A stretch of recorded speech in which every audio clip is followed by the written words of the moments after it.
Yo. Hello, hello, hello. Dee. Everybody update the... Everybody refresh the page. The stream title's been updated. Guys, hello. Welcome. Welcome. What's up to Rinslet? Baruch.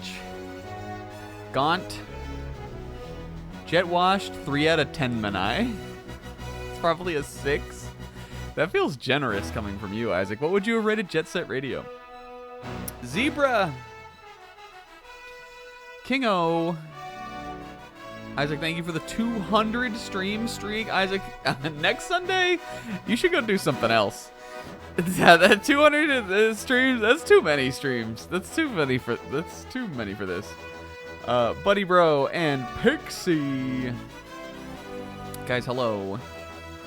Welcome. We live in a post-Jarouge world, which is crazy to think about. But I think equally as crazy, if not somewhat less crazy, is that this game is still going. I didn't see that coming. I don't know why I didn't. I should have known that Rareware, similar to me, Rareware never lets things go. In a comedic way. Which is why I never let things go. The way in which I never let things go. Buddy Bro, also thank you for the 200 stream streak. You guys need to touch grass. You little my longest stream streak viewers. Get the fuck out of here. You guys need to watch. You guys need to touch grass next weekend. Don't come. Maybe it rolls over at 200. Seeing 200 that makes me feel bad. Thank you though. I appreciate it. I don't know why I didn't think this would be like long. Considering Rare never lets things go, and they will always go 100% on their games and make them 50 hours long, even if they're platformers or arcade like run and gun shooters. But you know what? In a way, I respect that, just as I think you guys should all respect me. What's up, Naf?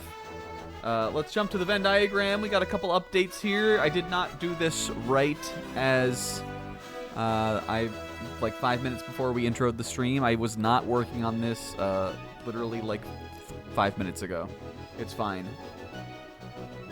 We got a couple updates on it today. Thank you to people I was in a Discord call with who are giving me ideas. Let's jump to the similarities first. We've only got one new similarity. That's pants. I think that one speaks for itself.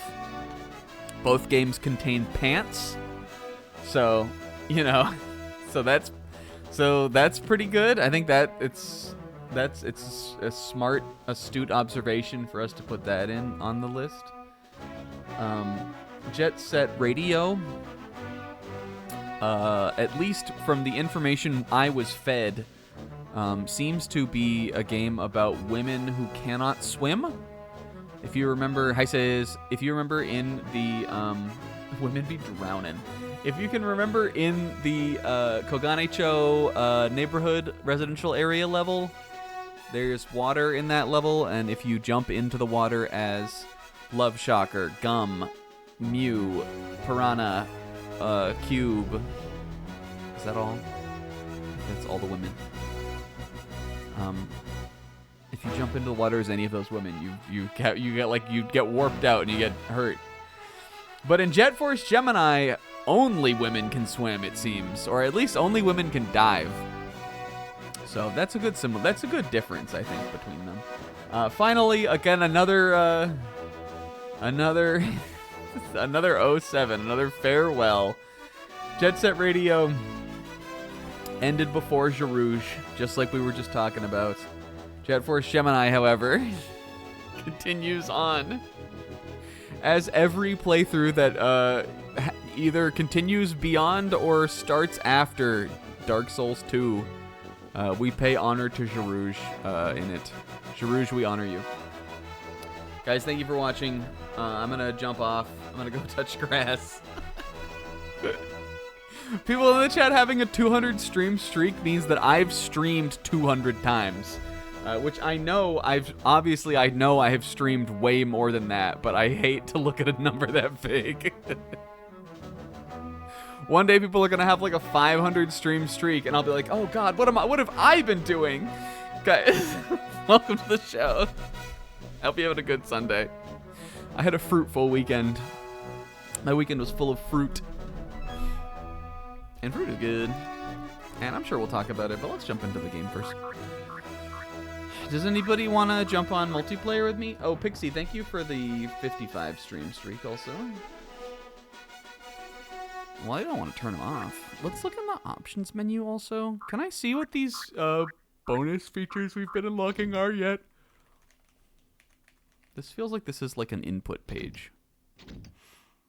I don't know. You know how we keep getting like bonus content? What is it? Cover page of this stream has Juno with like a shitty looking bowl cut and Vela doing the pause sign with dual gut swords. That's Kingo. That's raw. And Ajax, or not Ajax, and Pluto's chugging an Estus flask. He's taking an Estus chug. All right.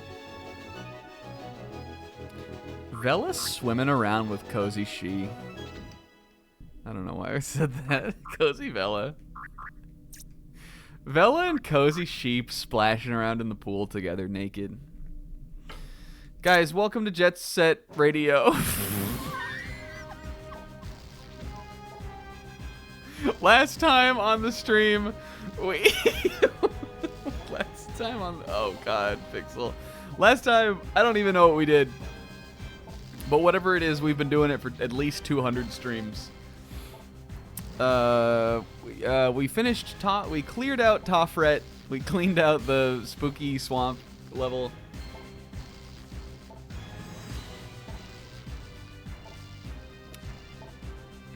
Yum.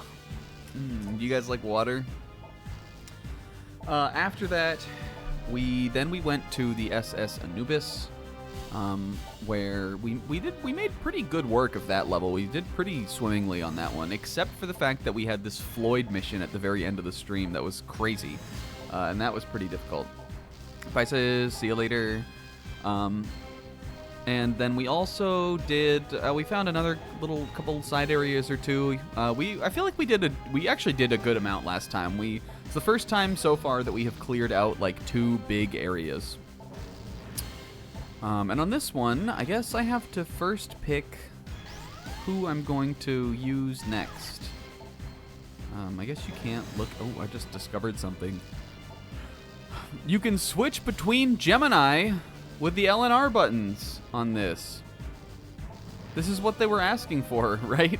This is what all of the DK64 deniers were asking for. You can do it with the control stick too, but look, you can do it with LNR.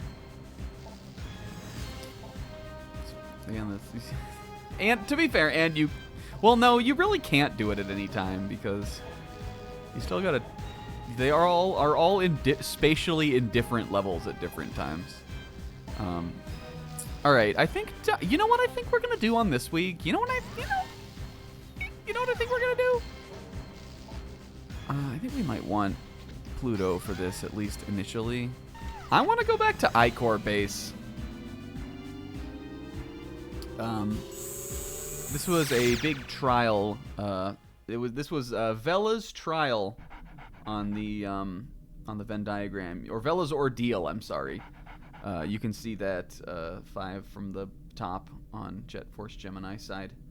This was one of the early levels we did. That was like really tough. It's like a crazy, like heavy action, guns blazing type level. But I feel like we should just get that one done now. Icor. Let me look at... I want to look at the rooms in that one too. I was thinking about that last week. We were talking about it a little before we ended. Let's try to get Icor done, and then let's do one of Pluto's levels. Maybe Rith Tessa or Eshibone is what the other one's called. This is the colonoscopy level. Pixel, I was talking to Pixel just before the stream started, and he was he was trying to help me think of things to put on the Venn diagram, and he was like, "Could you maybe come up with one that's like has a colonoscopy level and doesn't have a colonoscopy level?" And I was like, "I don't know about that one, Pix." But maybe we'll come back here because we haven't been really back to anything on like Pluto's side. I would imagine likely Ajax needs to go to Eshibone because it is like a lava world. But Icor has less areas. It's just that this is a very intense level. But I feel we must not be able to do this one as Vela because unless it's just the jetpack that we needed, she should have been able to clear it the first time. She's the one who came here. I got a good gut feeling that it's going to be Pluto. So I think we'll try it with him. And every one of these big planet areas, every one of these big planets is a considerable turnip radish on my belt.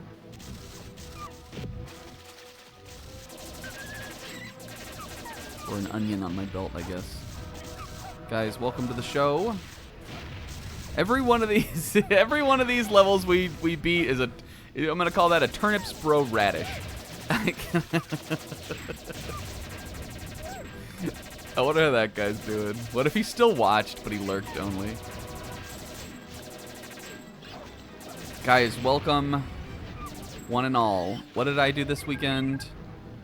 Well, Friday night after we beat Jarouge, which is a big thing we did this weekend. Exciting times. I finished Dark Souls 2. That stream started at the very beginning of May last year.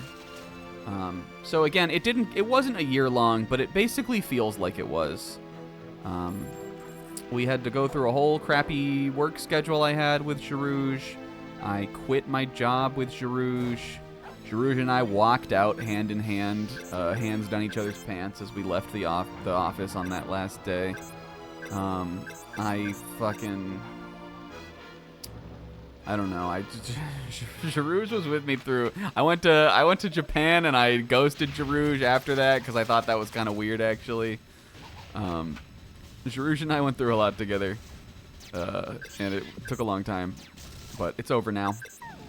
And it's over now. Thanks for the memories. Good luck, babe. Guys, other than that though, so after we finished Jarouge, I was like, well, I guess I should get in bed. I did, like I was saying last on Friday, I was like, my sleep schedule was really bad through this week, but I think I at least ironed it out a little bit on like Thursday, Wednesday night into Thursday, or whenever it was. And then, what do you know? Friday night after Jarouge, I was getting into my bed, getting snuggly and everything, and I was like, wait a minute. Today, Friday, was day one of the EUIC Pokemon European International Championships for the TCG and Pokemon Go, Pokemon Unite, and of course VGC, the competitive Pokemon. I don't watch any of those except for VGC, but I like VGC a lot. I've gotten into it a lot since since Scarlet and Violet came out. And so I was like, because it's in Europe, the event starts, like, the days for the event start really early. Day 2, which is the end of the Swiss rounds, and then the top 4, top 8, or top 8, and then top 4, and then only the grand finals, the final match, is was today on day 3. So that started at like 4:30 in the morning. So I was like, well, the first match was Wolf Glick, who won EUIC last year and is a very well-known, charismatic member of the Pokemon community. He's very popular. Wolf Glick versus Giovanni Sischke, who won the World Championships last year. I watched it.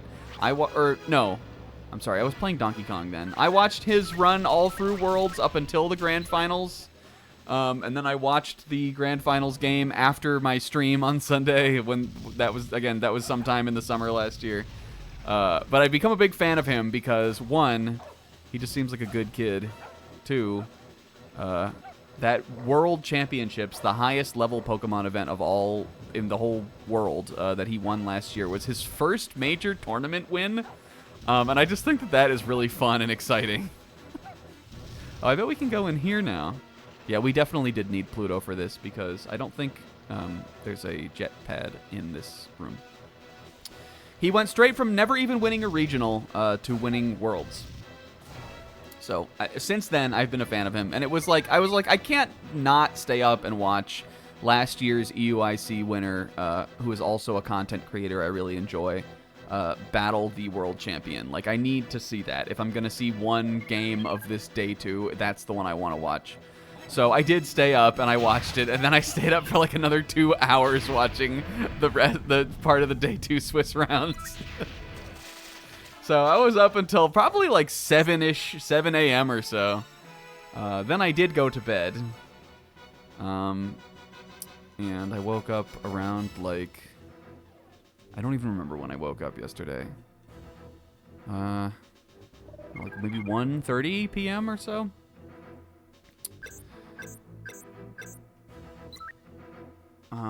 No, it couldn't have been that.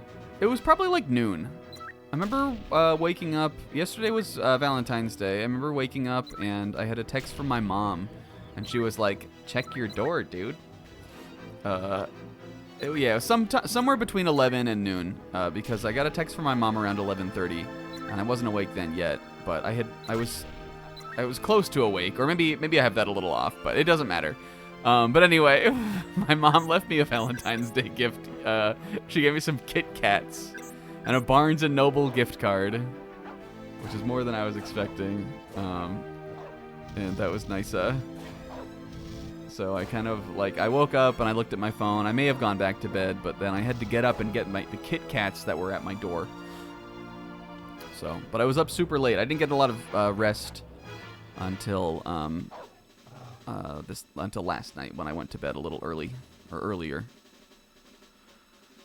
And then, again, yesterday I also watched a bunch of Pokemon. Then I pretty much watched all of the top 8 and top 4 games. No, I missed some of top 8. I missed a game or two of that. Because I was sleeping still. And again, most of the tournament was like overnight or in the early morning because it's in Europe. But then I did see I saw the rest of it, and then today I was, this was happened during Zebra's stream, so I just watched, the very little of it, but I watched the Grand Finals, and that was good. The team that won was kind of the solved team right now for the meta in that game. To me, it feels like Pokemon really needs a new gen. We desperately need that Reg A current, only Pokemon available in Generation 10, no restricteds, no legendaries format. Or Champions needs to come out, and they need to change to like a Mega or a Dynamax format or something, because as much cool new stuff that came with Scarlet and Violet, and how much they have really kind of pushed this game into different formats. It's time. It's getting solved. It's getting to be solved. The most popular team right now that sort of dominated and also won this tournament was a balanced team that kind of stars Raging Bolt as the main attacker. Calm Mind Raging Bolt, who, if you aren't aware, is the Paradox Raikou. He's sort of the star, really just big, tanky, bulky, strong Pokemon that has a priority move, good typing, just a fucking kind of a sort of hateful Pokemon. And then Incineroar and Rillaboom, who both are disruptors. They kind of play this toxic switching game, mind game thing,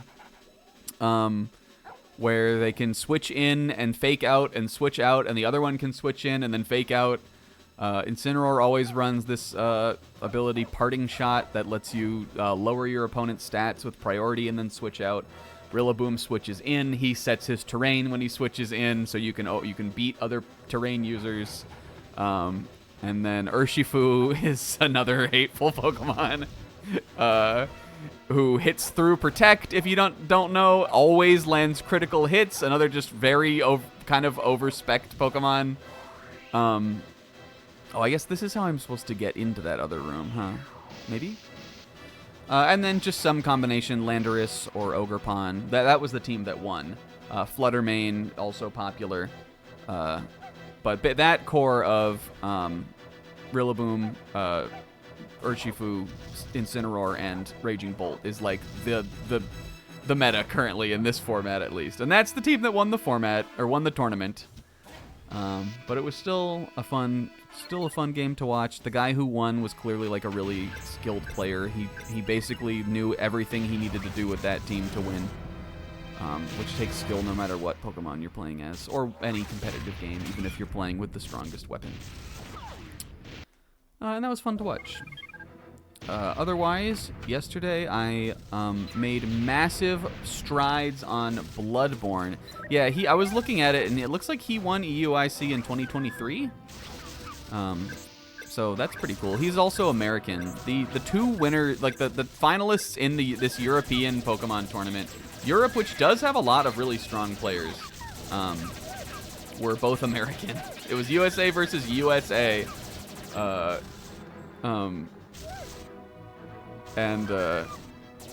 that was interesting. But yeah, the guy that won had previously won at a UIC before, so that was pretty cool.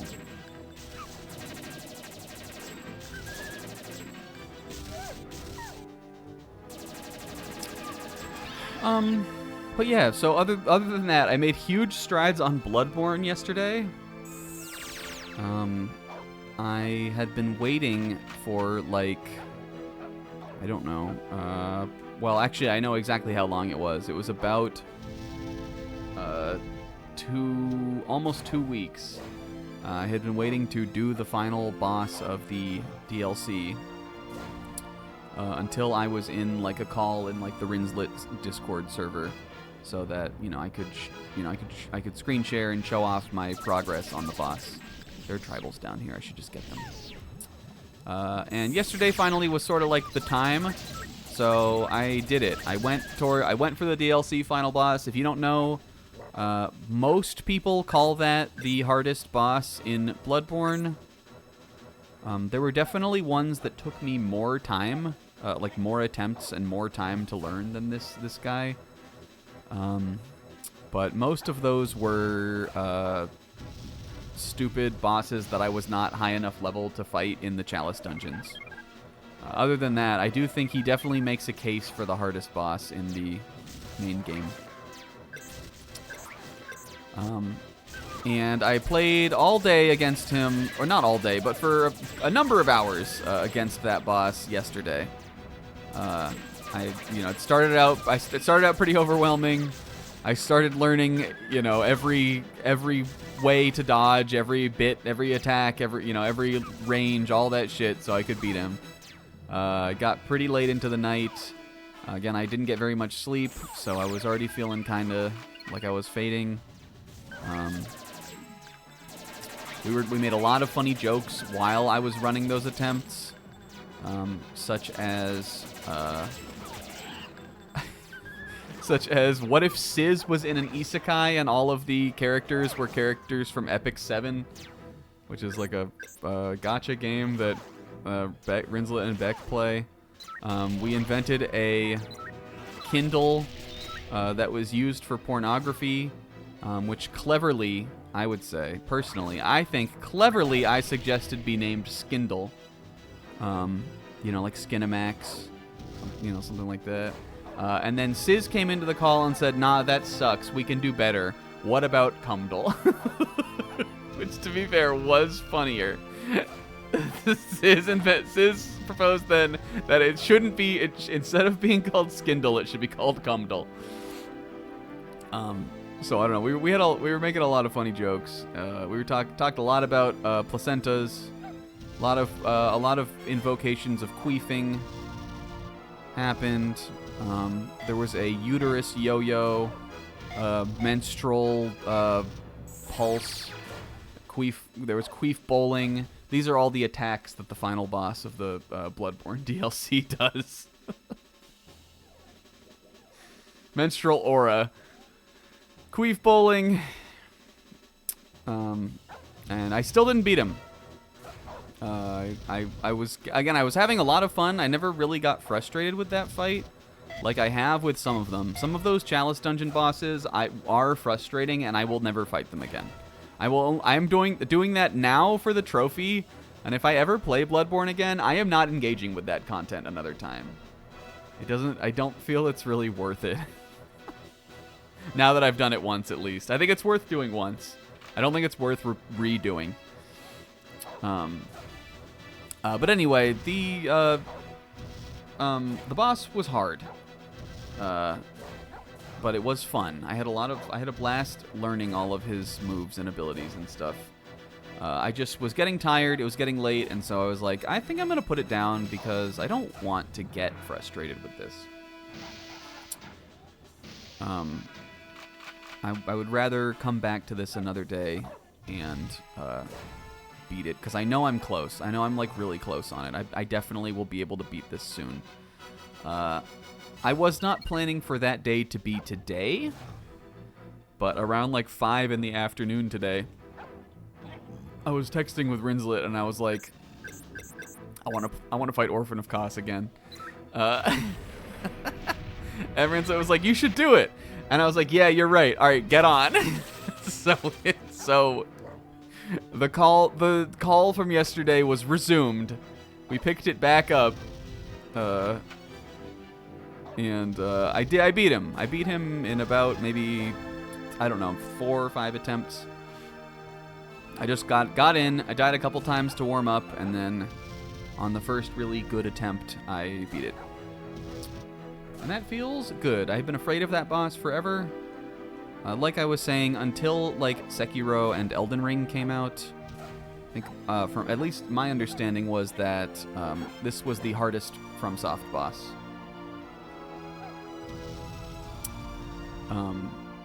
The hardest, my understanding at least, before the power creep went even further than Bloodborne, this was the hardest boss in the series, according to most people. But I didn't think he was like that bad. He was a lot of fun to fight, though. I do think I am pretty high leveled right now. You definitely could be where I am in the game and be like a much lower level. But I don't feel like that really took away from anything, because all that really would have done would have been making the boss take longer. Already the weapon that I am using is not like at least how I've been running it, is not like a super high damage weapon. And if you want to like briefly boost your attacking potential, you have to sacrifice a bunch of health, which is not what I was going to do in this fight either. And the attacking type that you sack your damage, your health for and boost big damage on is something that I believe he's resistant to anyway. So, even though I've had a lot of fun using the main weapon that I'm running in this Bloodborne playthrough, I felt that it's, because it is like the stats you need to deal high damage on it are very split. It's sort of just an awkward weapon, and I have a lot of fun with the moveset for it, but it just doesn't, at this point in the run, like in my playthrough, it's not doing a lot of damage. So even though I had a lot of health, I had a lot of resources I could use to fight this guy, my level was high, like my stats were good, It didn't feel like I definitely don't feel like I was, like, deprived of the experience of, like, beating this really tough guy. So, I did that learned that fight for most of yesterday. That was a lot of fun. After that, I watched the Steven Universe movie with Kingo and Pixel. We watched that. You guys, Steven Universe the movie is good. This Steven Universe did not get a like theatrical movie. I don't believe, at least. This definitely was just released like on TV. But it had some really good like animation moments. It has like 12 songs in it, all of which were good. It was nice. It was very heartfelt and wonderful. I liked it a lot. Even Amethyst got to sing, and Amethyst never sings songs. Cute idea, and it was a good movie. And then after that, I went to bed. Actually, finally, I got some sleep, which was also good in its own way. And yeah, that was Saturday. So just a fun day of hanging out with friends, doing stuff, getting shit done on my media consumption. I finally feel like I am both very close to the end of Bloodborne and very close to the end of the Steven Universe rewatch. I had to give my motor mouth a rest. Remember when I thought we would have some way to like slow down time in this room? And now I see that it was just flying. Now I see all we needed to do was be able to fly. Yeah, so we watched that maybe around like 10:30, 11. Will didn't stream. And then I went to bed. And then today I woke up, I read manga, which I'm sure we'll talk about eventually. I don't feel like we need to talk about that right the hell now. Elusive Samurai ended. Maybe we should just talk about it. We can. I will talk about it. Get it out of the way, I guess. I think this actually seems pretty solved. I guess that, I mean, I still lost a life in this level. It took a life off me. But I have powered up on this game. Oh. I wonder if I can get through here with Pluto. Alright, so clearly this is a Juno part. And I couldn't have known this was here. Because, you know... Yay. Because there was no way for Juno to have been able to get up here before. But I wonder if I can maybe cheese this.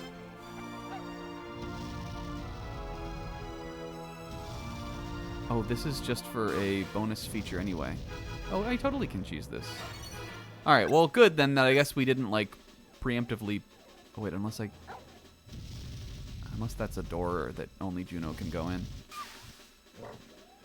Ugh. Unless that's a door. It could be. Shoot it, just do the Sizz method just to make sure. I'm missing one tribal. But I think this room is the end of this major area, right? Yuck. I mean, it wouldn't be the end of the world to have to redo this. I just don't. But also, I really, really, really don't want to, and it would feel like everything was over. I know it wouldn't literally be the end of the world, but it basically would. Let me look around again. Maybe there is one more room. I swear I saw the little thing on the ground, though. Oh, I guess there's not. Okay, there is one more. Okay, maybe we're good. I think we probably are. There are a lot of areas in this game that, give you just a little room with a bonus feature for one of your other characters. There were some on Toffret, definitely, so there's no reason there can't be that in this level, too. Anyway, yeah, well, we'll talk about manga, just because it's got events going on in it, you guys. Oh, in there. Okay. That's where we can go. The Elusive Samurai finally ended. should not be a surprise to anyone who was reading The Elusive Samurai. It didn't end. I don't think it didn't end to make room for anything. It's just it has reached the end of the story.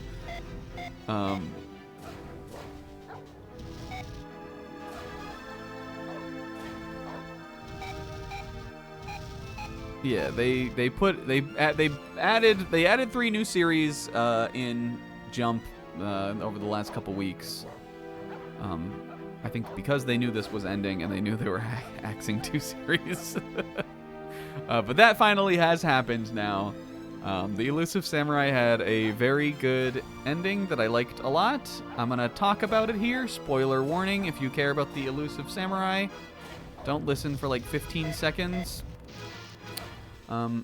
So The Elusive Samurai, this is a historical fiction series about a little boy who is kind of like a deposed lord. His family is overthrown. This happens in like the very beginning. Ooh, this is a ship part. His family, who are like the shogunate ruling family at the time, get overthrown right at the very beginning of the series. And he has to like flee, basically. And he finds, what you eventually find is that like his fleeing is sort of his power. That is his special shonen protagonist ability. He's very good at running away. He also kind of like gets turned on by running away. That's one of the main gags in the series. He gets turned on when he has a really deadly flee he has to do. So anyway, that's that. All of that happened, and then 230 chapters or whatever happened between then and the end. So in the very end, he finally dies. Which is not a surprise, obviously. It's historical fiction, and he is a historical figure who faded to obscurity and then died. So in the series, it ends with him dying. But after he dies, he winds up in hell, basically. There's one final joke about how every organism that lives kills something. So the only organisms that make it to heaven are like vegetarian microorganisms. And because all they ever do is stink up everything and cause like rot, heaven has turned into just a big like shitty swamp. And every human being that has ever lived across time and space now lives in hell, including the Elusive Samurai. And so like there's a huge war going on in hell between like Genghis Khan and Alexander the Great and fucking all of these crazy like people, Attila the Hun. And so they're all like killing each other endlessly for the rest of time and fighting this big war in hell. And then it ends with like, you know, the main character being like, oh, and then he flees from all of the demons in existence, all of the like warlord demon characters in hell with his incredible fleeing power. Which I think is the best way to end it, honestly. Not too serious, with a little bit of like kind of a tongue-in-cheek historical stuff in it, and a little sentimental, which is what that series has always been at its best at. And I enjoyed it. I like the Elusive Samurai a lot. I would only recommend it if you like really I would only recommend it if you don't feel overwhelmed by the idea of like it sometimes like really going deep into you needing to know a bunch of names of all of these lords and families and what year it is and where everything is in 1300s Japan and all of that kind of stuff. But if that doesn't sound overwhelming to you, here we go. Then it is a fun comedy action series. Pretty unique, I think. And if that author writes something else, I mean, this is the author for Assassination Classroom, so they already had a big hit like 10-ish years or so ago now, but that was a big hit for Jump. If they write a third series, I will definitely read it, and I might check out Assassination Classroom someday too. Not that I didn't think it looked...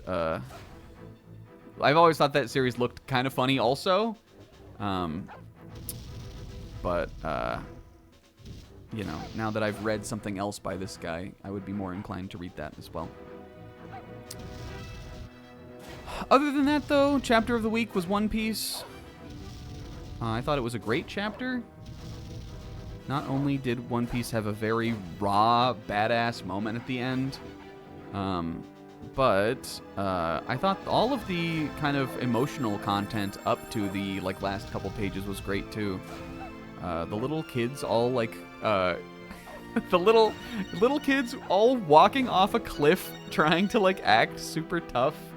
And then breaking down in a moment of emotion, one after the other, I thought was great. The one where the teacher jumped in for the little girl who didn't have parents, that got me a little bit. I know that was only 2 panels for a character we previously I don't even know the name of that girl. I don't think she's even been named in the series. That really got me though. So I liked that, and I also am excited for them to start fucking shit up in the next couple chapters. So I'm giving it to One Piece. I thought that was great.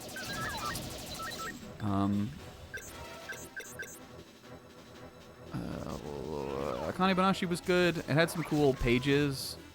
I think that to me at least, it feels like we'll really kind of understand what's going on in this arc when the next time Akane performs.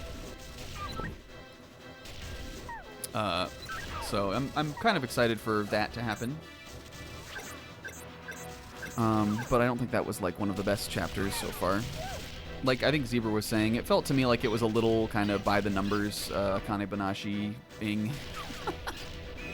I don't know if I really buy this one yet, and it's pretty similar to when the other times Akane will have a big revelation. It feels like she's had 3 big revelations in the last 20 chapters. But again, I think it will all come together. Speaking of coming together, JJK Modulo. Yes, JJK Modulo was pretty good. I liked it. That seems to be wrapping up too, or we're getting to the big climax. There's a character I really like who was sort of just got clowned constantly this week, but that's what needed to happen to him. He should. We're past the point in JJK where he should be a threat, I think. And he got waffled, which was fairly cathartic to see. And then a lot of the rest of it was just humbo jumbo, but it was enjoyable. I liked that. Ichi the Witch was good. I might give that runner-up. That maybe is my second place of the magazine today. And Someone Hurts was Kyuta. That one also could be runner-up. Someone Hurts this week felt like it expanded on the world. This week, Someone Hurts felt like it introduced the players in a way. It put faces to a bunch of names that we've been hearing for since the series began, but it's not really been important until probably maybe right now. But that series is just cute and fun. There were some good jokes today. Some good jokes today by Chiaki Girl at the expense of the main guy. She put him in sort of a precarious social situation because there was something they were supposed to do together, and she flunked math, so she had to retake a math test. And then at the end of the chapter, she appeared and went, "I passed with flying colors, dude." And he goes, "You got a 71." Fuck. That series is good. I also read Alien Headbutt Chapter 2, where he fought some aliens, and it was raw. Hoping that series will continue to be good. But that's the big thing. Elusive Samurai ended, so I'm out another thing in Jump to read. And right now I'm not looking for anything new, personally. It takes me already a really long time to read every week, because Sometimes I get distracted. I like to sit and look at the art a lot of the time. So I take a leisurely pace through it. And a leisurely pace is hard to do when, especially when you have a friend who streams like, not, you know, like still a couple hours after the magazine comes out, but usually on the weekends or on Sunday, usually I'm not up until around 11:30 or noon, so then I gotta like rush to read it. So I can talk about my chapter of the week on Zebra's stream. I can push my agenda. Something I'm not sure if I feel like I've ever done with manga, but it's funny to say agenda. You guys, in other JJK news, it seems like this is kind of, oh man, I hope I don't need Vela for this. Are we through this level yet? No, right? Isn't this still going? It seems like the people are saying this is like this is being reported, but it still seems like it is hearsay or a rumor. People are saying that the director of the whole of Season 2 and this current season of JJK is leaving MAPPA. After this season, he will not be on for the end of the Culling Games and or any potential movie of a giant fandom apocalyptic fight that is maybe potentially impending. Most people are simply reporting that his contract is up with MAPPA and he's choosing to move elsewhere. I'm not sure if this, again, I don't think there has been an official statement on this yet, or at least there wasn't when I looked at it. But that would be disappointing to me, as I think that the direction of that anime adaptation, especially since the start of Season 2, is really something special most of the time. Sometimes I think sometimes they miss, but as a whole, I think it feels like there is clear vision behind that adaptation, and I think that will be a bummer.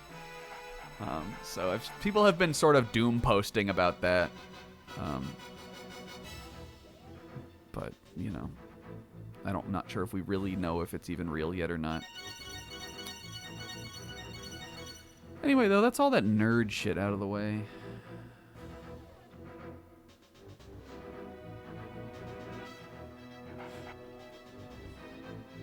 Wait, why am I back in here, Lamau?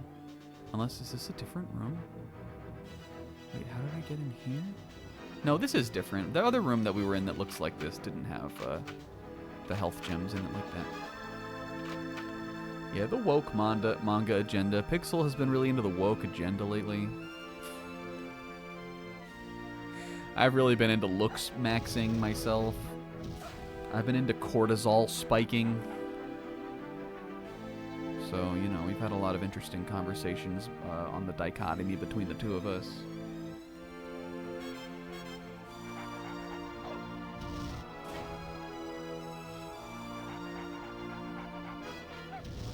Yeah, I think Alien Headbutt is hopefully. I just hope that like it will stay interesting. I think the art, both the action and the character art are solid. I think that they definitely feel like they would be something I would want to read every week, especially during kind of big, intense, like hot-blooded sequences. It's just gonna like come down to whether the story is interesting or not. You know. I guess I was a little disappointed that it seems like the aliens all look like this kind of sleigh grasshopper guy, who I think it was a good design, but I kind of figured that would be like the one chapter one alien he would fight, and then there would be other, like the aliens would all look different. But I guess they could still, like this is maybe like the first main guy, kind of like how the Serpoians are in Dandadan or something. And Blue Box has not ended.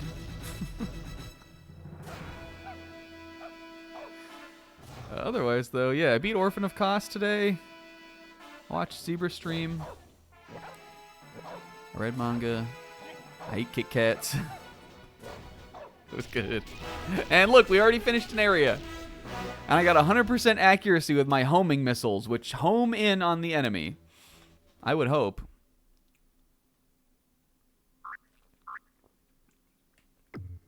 Okay, and it seems like the main Icor area does not have a branching path. However, how do you get to the other area then? We might need Juno after all. I should have looked around more in the boss room, because that room also is full of lava. This took me out the normal way that Vela goes. But this was a straight shot. But there is another room, perimeter. Oh, I guess maybe the blue key. Who has the blue key? It is Vela herself, right? Maybe we need to go into that one blue key door. Perimeter. Feels like you wouldn't get to the perimeter from, like, deep inside the base, you know? Maybe we gotta get the blue chew. I've eaten a handful of blue chews. Listen, I've got a boner. Sorry, got a boner. Oh, come on. Focus, snack. Fuck. Oh, we did get a ship part also here, too.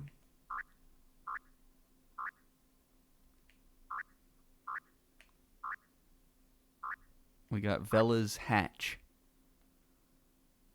Fellas, if you're trying to get the key to Vela's hatch, dap me up, because all's fair in whatever that is. Where am I?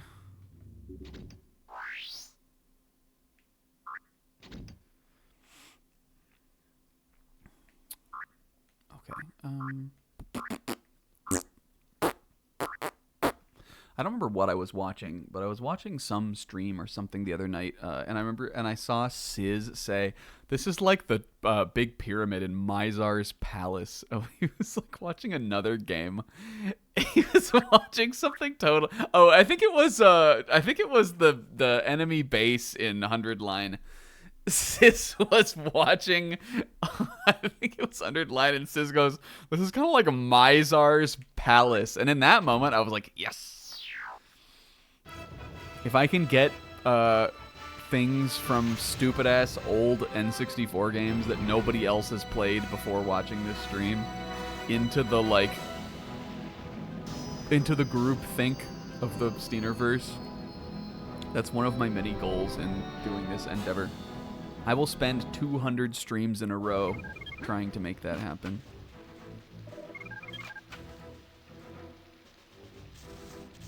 And next time I do a villains, next time I do a top 10 villains list, I'm putting Mizar on it. I'm putting Mizar on my top 10's villains list with the caption, Sephiroth who, you know. Sephiroth had to get the black materia to call one meteor down on Earth. Mizar wields them freely, and he decimates side planets' populations. Like, we didn't see the rest of what happened on this fucking whatever it's called planet, but I'm sure the weapons activated.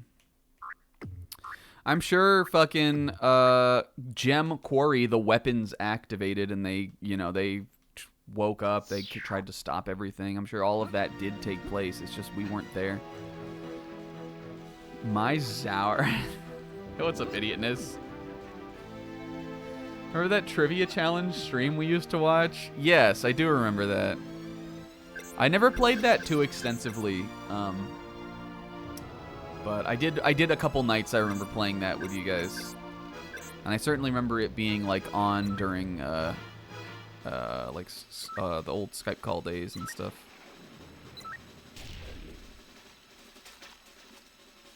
I think I did. I think I maybe played it once. I remember Slim being really into that, and also I remember you doing it, Kingo.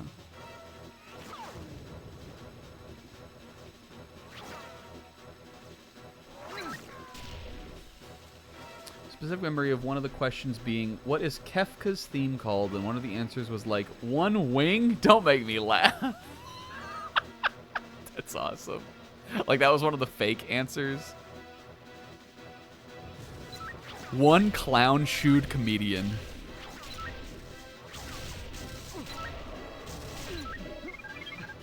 The old banana. That's an old banana try, basically. One wing don't make me laugh is an old banana try. God, I forgot Juno never has any fucking ammo. Even when I don't waste it. He just doesn't have any. He doesn't have the same artillery that the other two have. He's the pacifist of the operation. But we're at war, kid. Yeah, it is true. Mizar is the 51%. Mizar is something you can learn and make jokes about with no pre-existing knowledge of anything. I aim to provide, like, freemium jokes for people to get, and Mizar is one of those. There are some jokes hidden behind a paywall.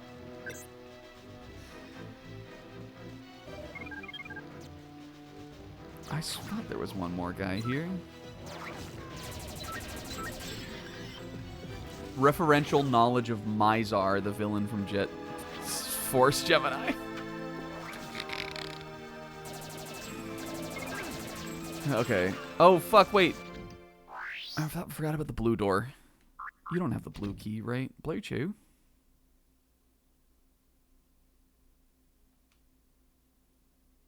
Oh. Remember, I was having a thought. I must have got my train of thought must have been interrupted somewhere. It's probably because we were yapping. Juno would be able to walk through the lava and stuff, but I might back out and maybe we can just like make a beeline for that blue door. I just don't remember what was in there, and I might need to check it out. Because Vela is the one who has the key for that door, right? No. No one has it? Pluto didn't have it, right? We came through here as him already. I swear I couldn't get in there. No. No. No one. No one? No one has it. Whoops. Oh. I'm right behind you, boys. Actually, I'm just gonna rewind then. I thought one of us had a key. We had a key. Steiner. Okay, this is fine. Well, interesting. Maybe there is a blue chew for me to find in this level somewhere anyway. Or maybe I need to come back. Because clearly this must be the other area. Right? Blue key required. Maybe I can't do this yet. I'm gonna bet that I thought we had a key. I could have sworn we would. I'm gonna bet that we can't do this then yet. It's right here at the beginning of the level, so I think we must have to find that somewhere else and come back.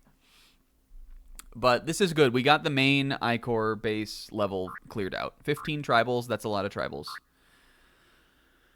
Okay, we said we were next going to jump to one of these Pluto levels. Let me look at this in the menu. For the tribals. Jet Force Gemini with Dunban, Melia, Ricky. That would be sick. Can it still be N64 graphics?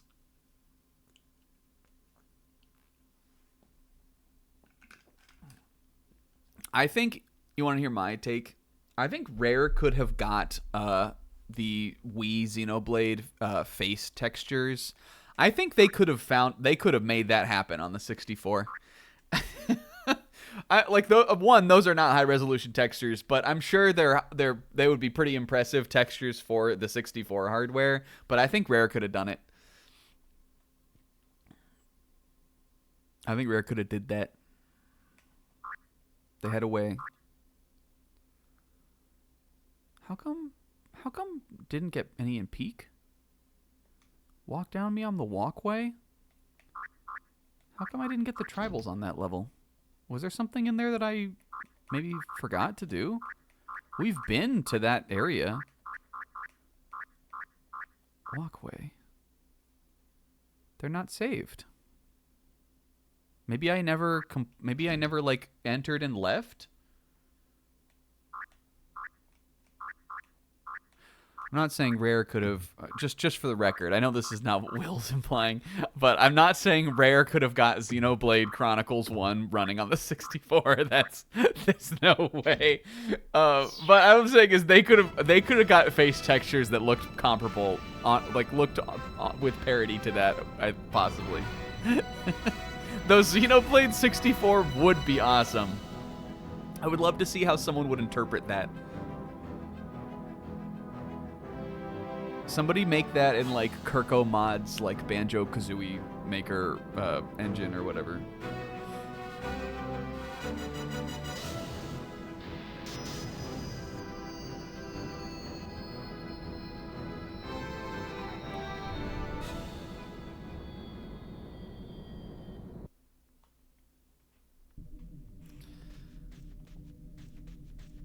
Okay. I think we probably got the tribals here and I just never left. Like, isn't that one right up there, or is that a bonus feature?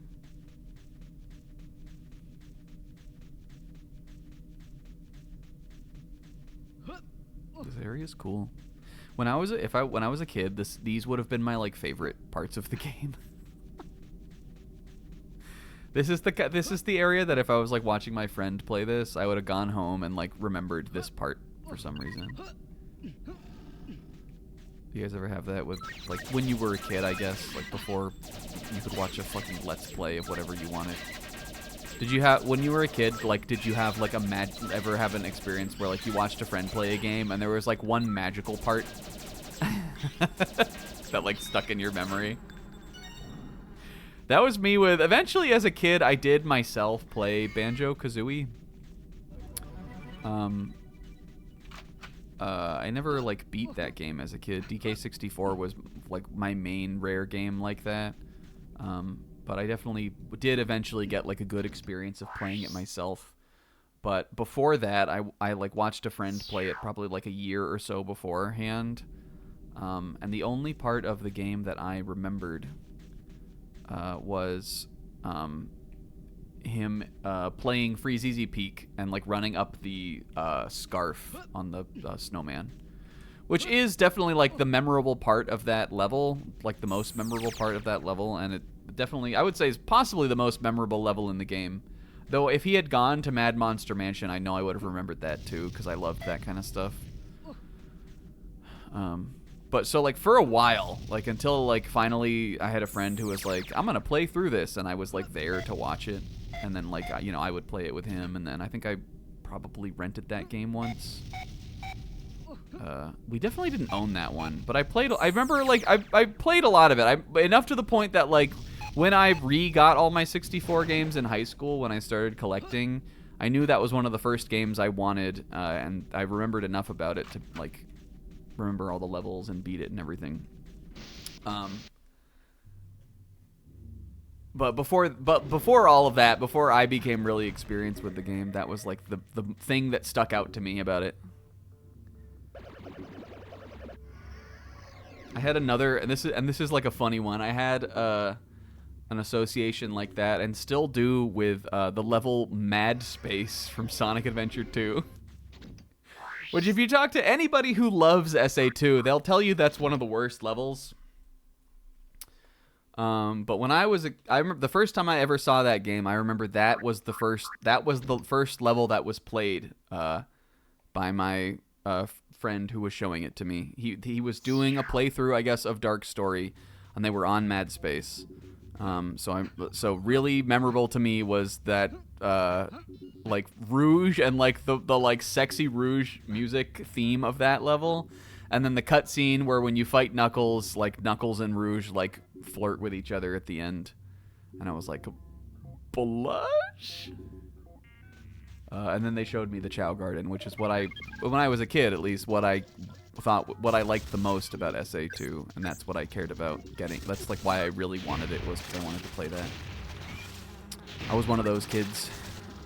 I don't know if I think a full Chow Garden game would work though, guys. Hot take. There are a lot of people my age who think Sega are crazy for not making that. I don't think I'm one of them. The Chow Garden's fun though.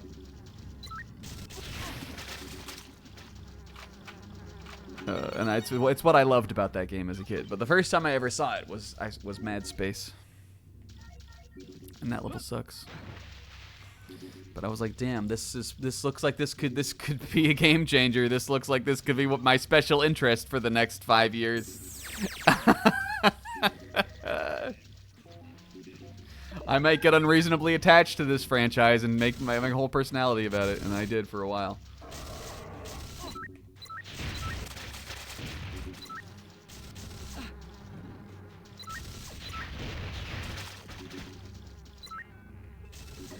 Yeah, I mean, there is meat to the Chow Garden side mode. There are some pretty in-depth, like, you know, mechanics to it. It's just that, like, again, like a game, like, would you still play as Sonic? Like, it just feels like it would be a weird thing to make a whole game around. I don't get why people are like, it would print money. I don't think it would.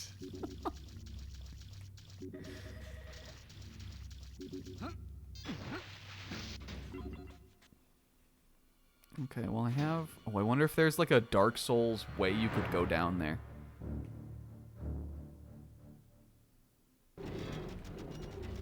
I'm missing a tribal. I guess we just never, like, left this level the normal way. That's what my problem was. I bet that there must be... Here, watch this. If there is a secret area underneath the elevator... in here, that you have to make the elevator go up first and then drop down under. I am sorry, but Hidetaka Miyazaki is washed. If that is what's about to happen, Dark Souls stole from Jet Force Gemini. We might still be in Jeruge. Alright, check this out. Fuck.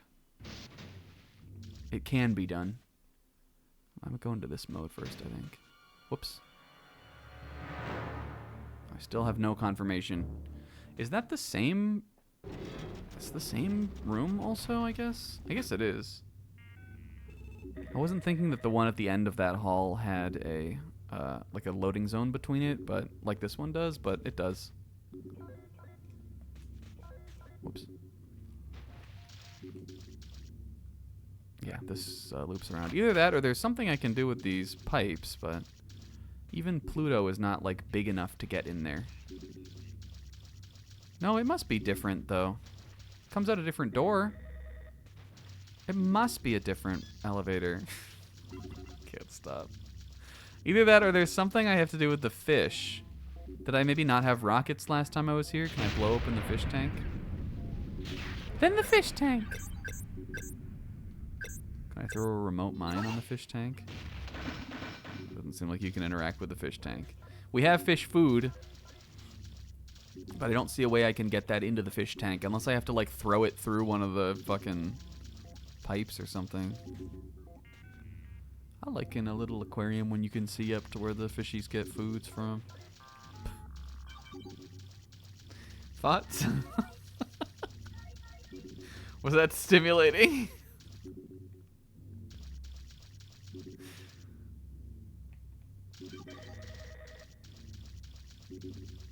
All right.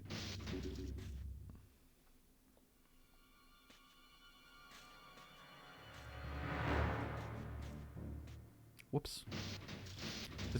There's no way this is what we need to do. Will played the Pragmata demo. Not really news, but, you know. Whoops.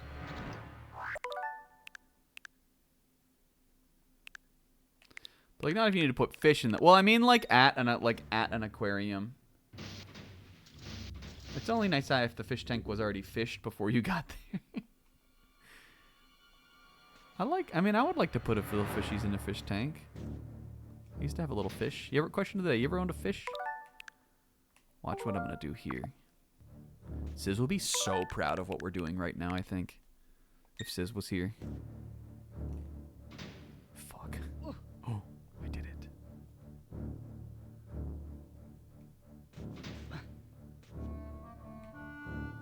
Alright, maybe Miyazaki did invent it. Because there's nothing down here. But it is possible. Maybe Miyazaki did invent things that are underneath elevators.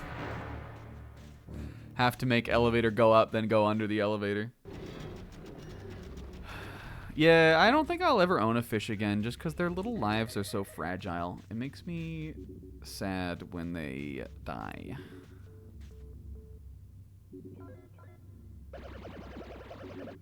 At one point you were like, where'd the fish go? And the cat got the fish. That's crazy. That's some Sylvester shit. That is some Looney Tune fucking Tom and Jerry shit right there, except they never get the fish on those cartoons.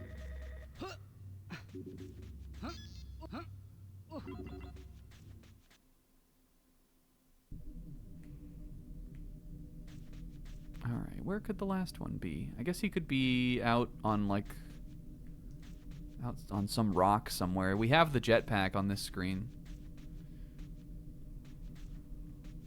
Let's jet around a little bit.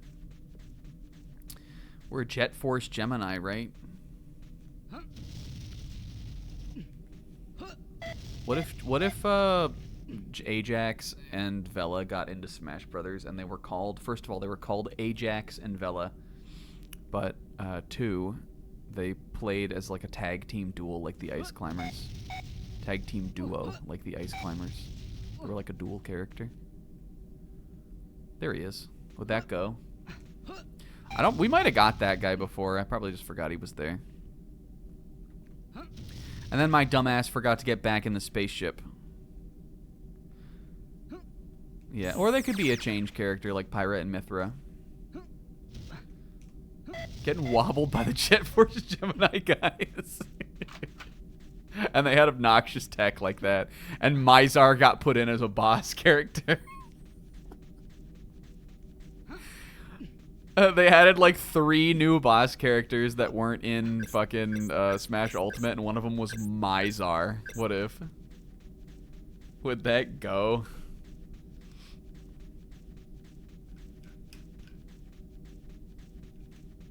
Blue Box, the longest running romance series in Jump history. I mean, I feel like I can see that. Jump definitely has had other like romance and or rom-com series, but usually they don't last too particularly long because it's just not what the magazine is about. The magazine is about fighting manga for little boys.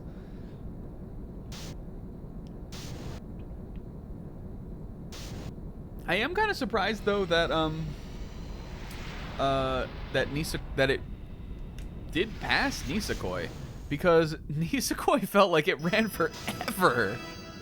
I remember thinking Nisekoi felt like it was like Naruto levels of an industry staple.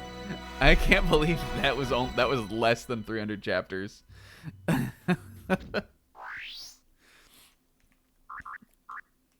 That was the One Piece podcast's favorite series to dunk on.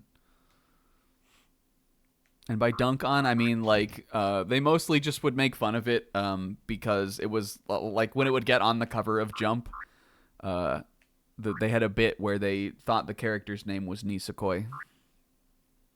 Like the boy.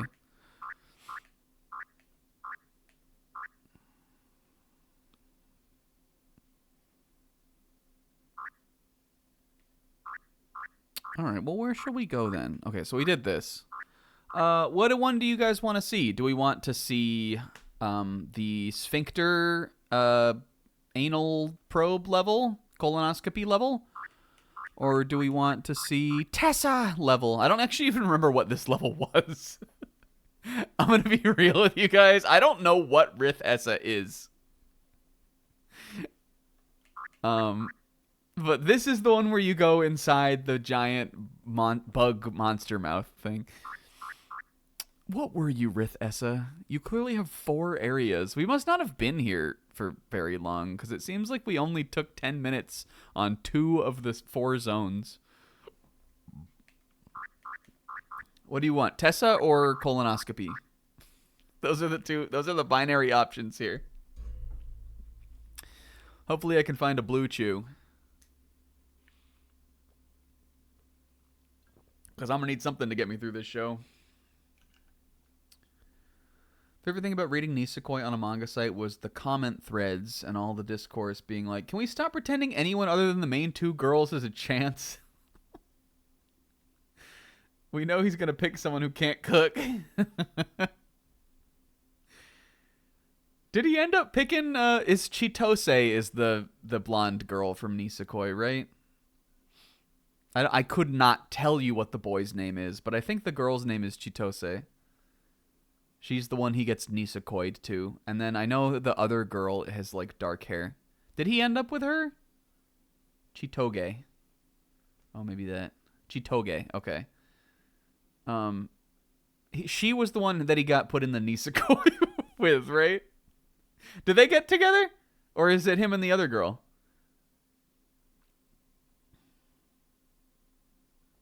I'll never read that shit. She was in Super Mario Maker. Do you guys remember that?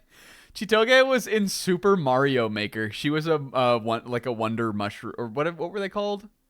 The mushrooms that change you into amiibo characters. Chitoge from Nisekoi was one of the promotional characters they had in that game. You can play as her in Mario Maker 1.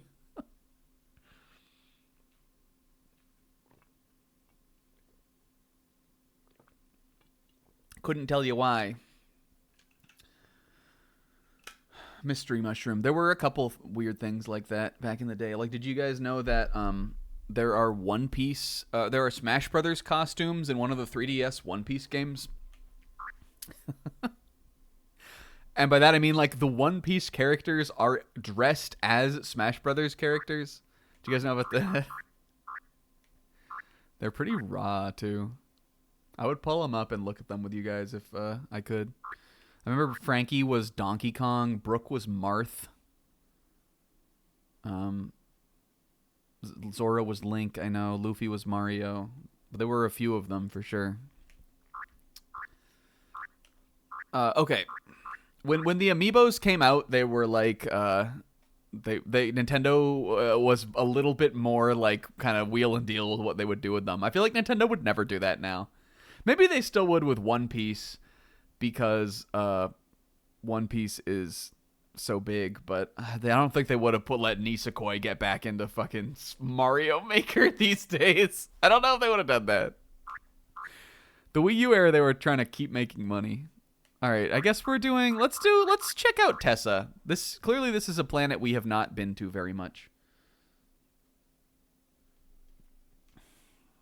This is also not how you get there.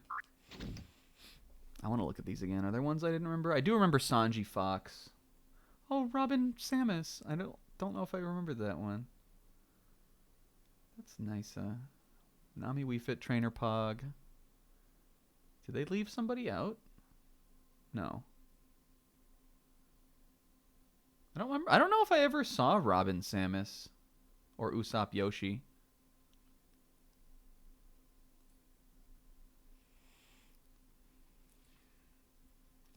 Anyway, put Blue Box in. Put Chinatsu in fucking Super Mario Odyssey 2 or something. She deserves it.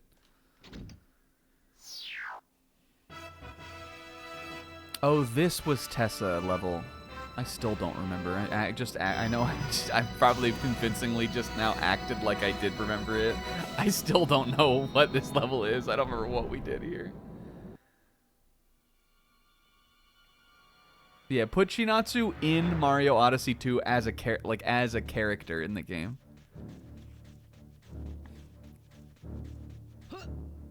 In the Mario Odyssey Donkey Kong Bonanza game that combines those universes together, make a part in the game where Pauline, Princess Peach, and Chinatsu she out together.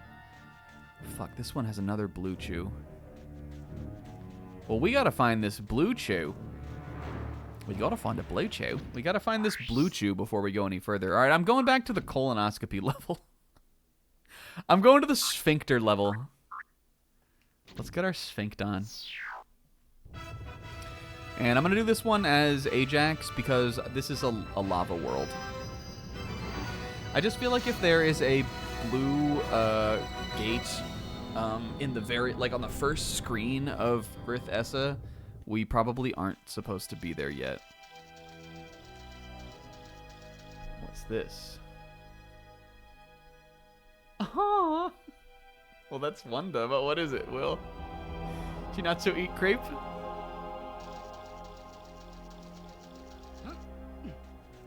They went to the theme park.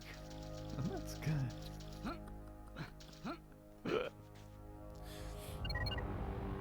Alright, we got tribals to save. We got tribals to save here. Whoa. Oh, we got her. She might have lost an arm or something, but we got her.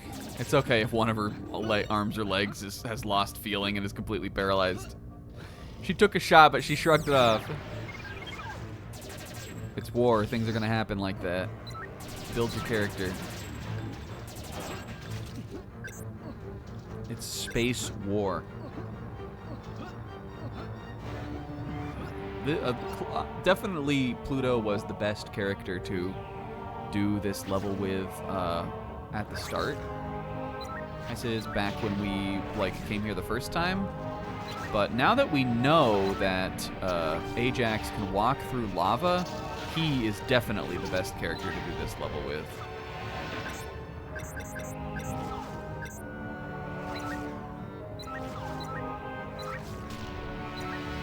There's been an invincibility in here I could have used, but I don't need it. Says we cleared out Icor base for the most that we could, and then we realized that there is a card key no one has yet. There's a blue card key that actually is required in some of these levels. And even now that we can go to all of them with any of the characters, no one has it. So right now I'm trying to figure out where in the game we get that as we continue our journey.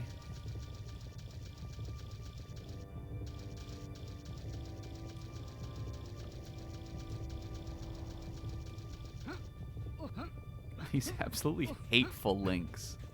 Guys, Pixel has been saying hateful lately, and I've been all about it. I think it's a great new era for, like, iconic pixelisms. Alright, here we go, baby. You guys ready to go inside a butthole? For the second time?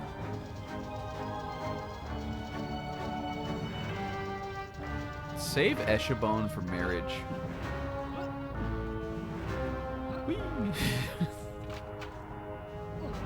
Eshabone for marriage, personally. This level's freaky. I think Rare 100% were like on some nasty shit with this one.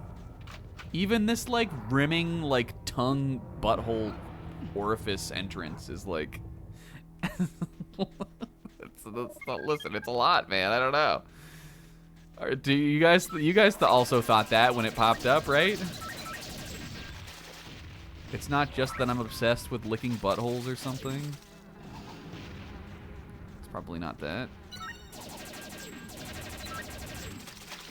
This is that shit from Alien Ed, but I think it's been enough time that we can start referencing that as a household name.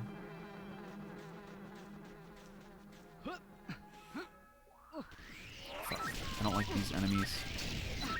They're just like jittery and fast and annoying. I guess these ones are chilling on me though. Sometimes they appear and it feels like you have no choice but to just die. I'm good at the game now. I still kind of have to rely only on the machine gun sometimes, but all of the guns that I thought were bad previously, except for the plasma shotgun, which is bad. That gun isn't good. It simply is just not, doesn't work the right way. Other than that, I feel like I have kind of come around on some of the weapons now that I just know how to play the game better.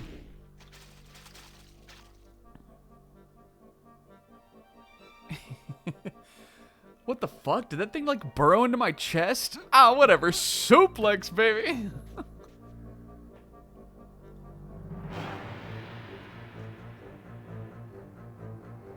We passed the 1-year anniversary of Tove. Time is fake.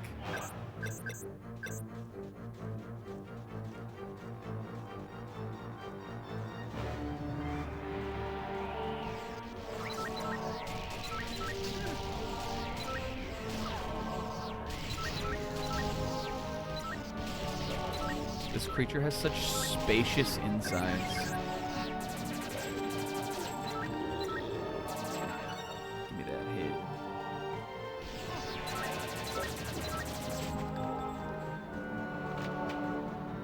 I was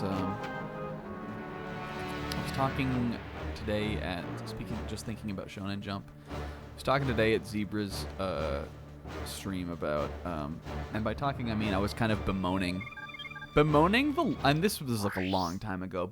I was bemoaning the loss of the full digital magazine, and then I was thinking about that more.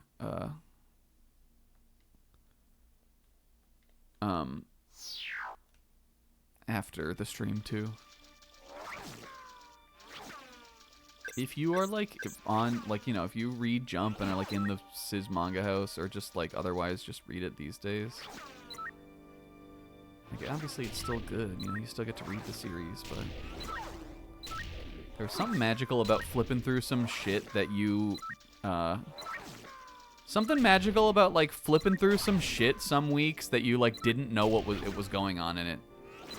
That's how I used to be with like when the Shonen Jump app used to have a actual like flippable like one chapter to the next with a cover and the author comments and everything version of the digital magazine. Because we were talking about Toriko, which is not a series I like cared about really. It's never a series I read. It's not what I'm interested in reading. But I was remembering how I used to flip through Toriko. Back in like 2016 or so, right before it ended, and every week I was like, "What the fuck is happening in this series?" And that was fun. It was like fun to do that because it felt the same way as like turning on an episode of a show or something you don't follow, and and not knowing what's happening. Everyone these days is all about like media consumption and media threads and follow culture. I think we're missing turn on the TV and not know what's going on in life these days to some degree. And the digital Shonen Jump had that, goddammit.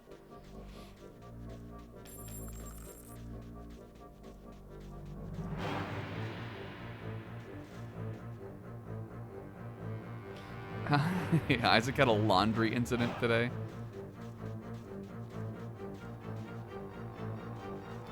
Yeah, they had little recap pages. Genuinely, I know the author's comments still get translated. I think you can find them on the on Shonen Jump's website. Maybe they're on the web version. But I don't know. The minute that they stopped doing that digital magazine and those stopped like getting published in the actual Jump you could like look at on your phone, I stopped reading those. I see them every now and then when Gege posts something that people truly get pissed off about, but I like to read them for every series.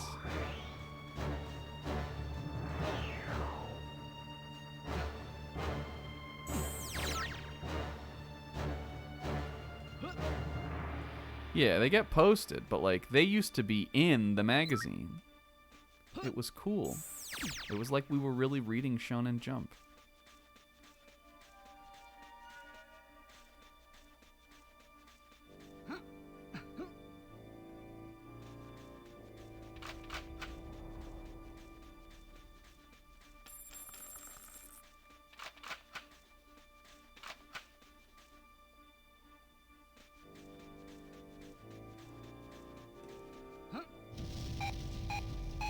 No one should be mad at Gege. They should be mad at LeBron. All right, well, here is the level, I guess. Wait, fuck. There's tribals remaining in here? Whatever. This is a new part. Like, this is a new area. The only two tribals there that we... oh, here we go. We're in the little sphincter now. The only two tribals that we got in there were those two that we fell through the ceiling to get anyway. Did I finish that area? Oh, I guess we couldn't have finished that area the first time because we weren't able to get those two. Were those the only remaining two that I needed there? Look at that again. Fuck, that was the whole beginning of the level, though, right? That must have been Thorax. Are there... Dang, did I have them all? Hold on. Wait, no, it would have given... Because it would have cleared me if I did. Area cleared. Which area am I in here on this screen?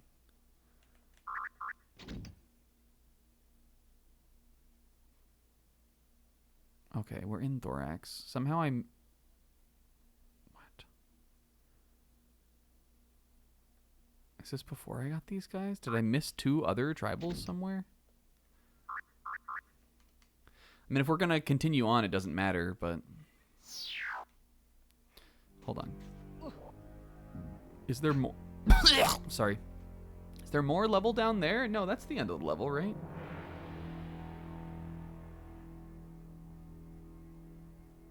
Yeah, sure is. Dang, so there were two through here that I got the first time that we don't have now? Ouch, I just dropped my fucking... I dropped my coaster on my hand. Oh my god, it's all the way on the other side of the room now. Maybe... Oh, that was Approach, I guess. That was Approach. Okay, I don't know... Whatever. Fuck this era. Fuck Thorax. I'm not doing this right now. We'll come back here from the beginning of the level, so we can, like, get a... I wasn't really paying attention to, like, where we were. I was just looking for something new. She's just looking for something new, yeah.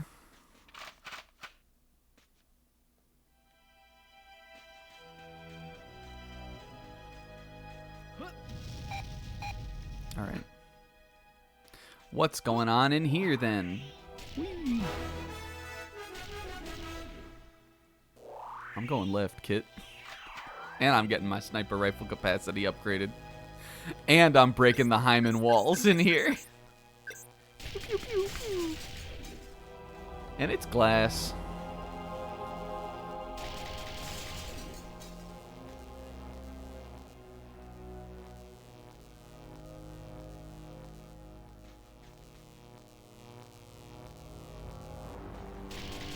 The glass Hyman, that's disgusting.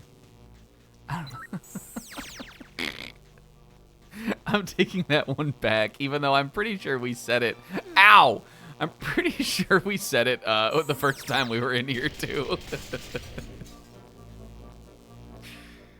I'm pretty sure we said that when we were in the area with fucking Floyd, where you had to kind of do, like, run through these pipes like this.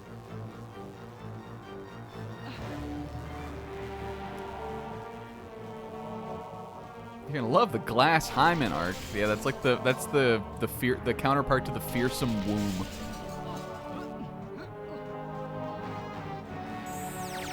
The first arc of Jujutsu Kaisen that is called that because.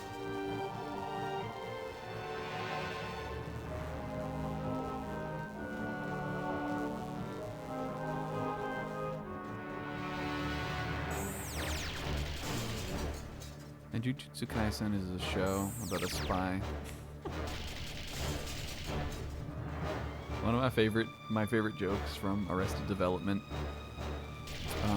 is when they're talking about, I don't remember even what character this is about. Kitty, maybe?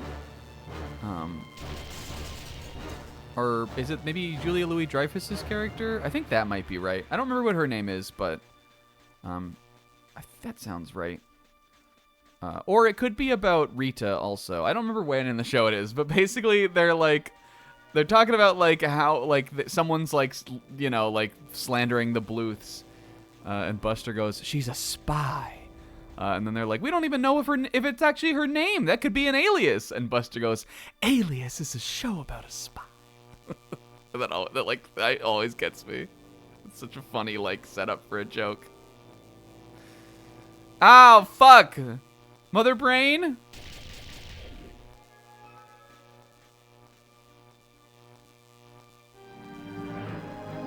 This is crazy. I'm in the Mother Brain room, baby, looking for tribals. Can I go in here?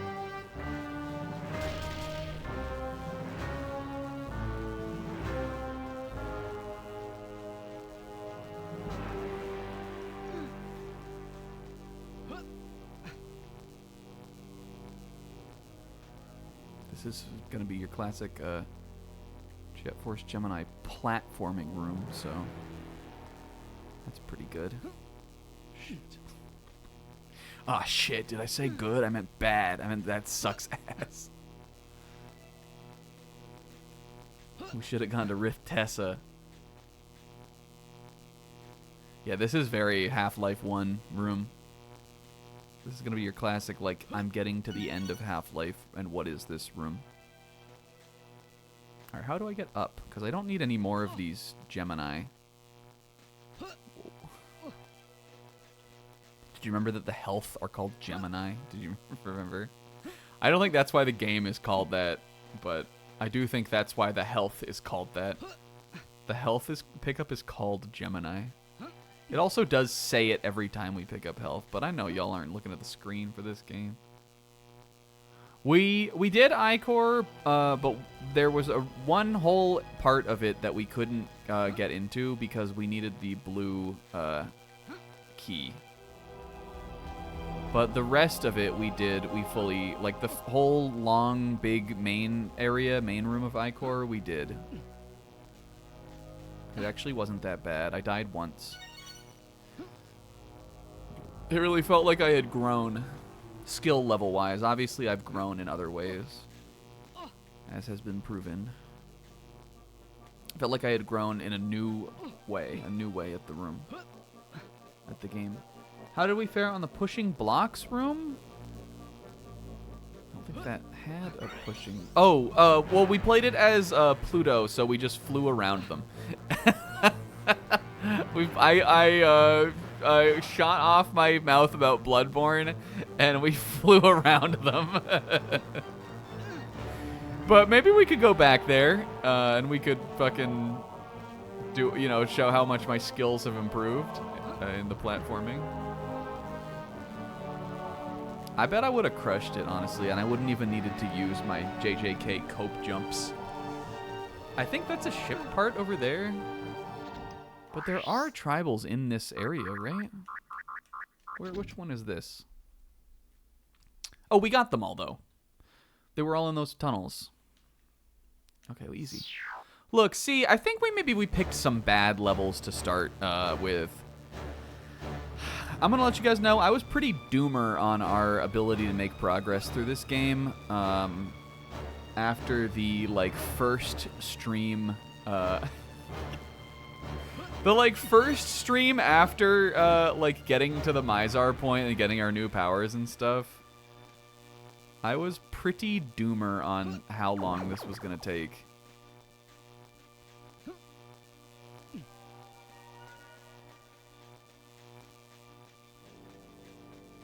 But since that one, and especially since last time, I really feel like it hasn't been so bad. Especially now that I've kind of got more of a handle on just progressing through the game. I feel like I just sort of know what to expect most of the time.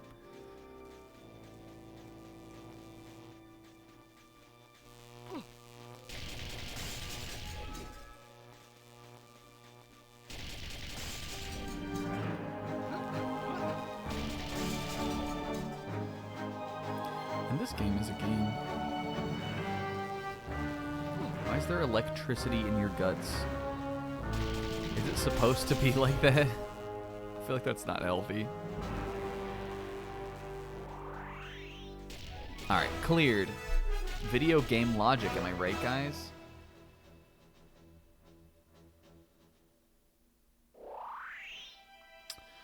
Okay, sir. Should we now go back and see how I could have possibly missed something here in Thorax? It must continue on, right? Or there must, if not, then there must be a way we... No, it must, because... Hold on. Maybe this is one of these weird levels like this. Let me go through...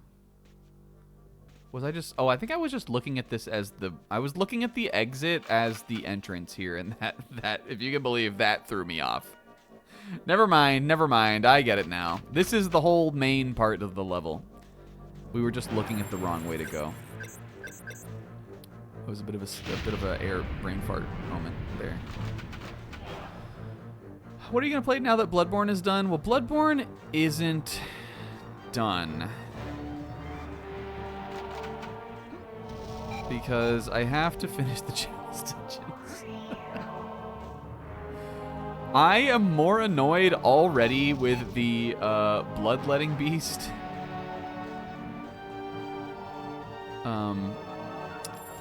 Which is a boss that I have already fought, but I am now having to fight for the second time in the last Chalice dungeon. It's the second to last boss in there that I have to beat.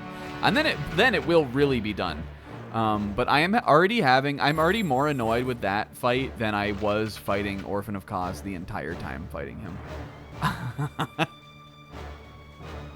I was saying this, I don't think you were here yet, Sis, but I was saying earlier that, like, I am good on that content ever again. I am doing it for the trophy, but I am not. I've found that at least the last, like the back 25% of it, I have found fairly annoying.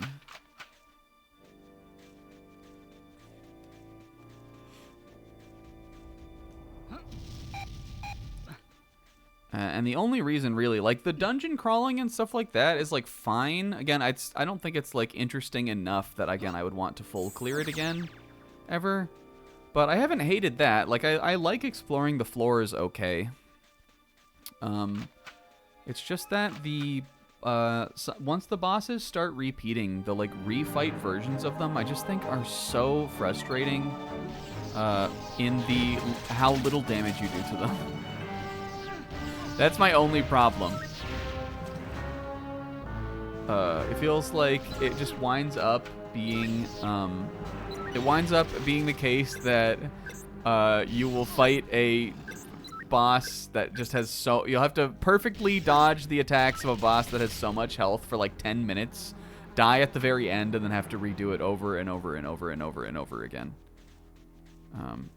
At least with some of the like big beast boss guys. Or the smaller fast guys deal so much damage that like, I don't know. I know it's probably built for, like, I think you were saying this the other day, it's probably built for like a New Game Plus run. But I don't know, there's a trophy for it, so I'm gonna do it. Who didn't I kill? There's a life force door here. But once it... I mean, I don't think it'll last beyond this week, though. I might get on tonight and just try to knock that boss out. I think if I really buckled down, I could finish that tonight after the stream. That 2-floor room with the ladder and the 2 exits from the bottom and top, like the 10th floor time. Yeah, that's one of them for sure. That, like, weird room with, like, the incense and the, like, statues and whatever.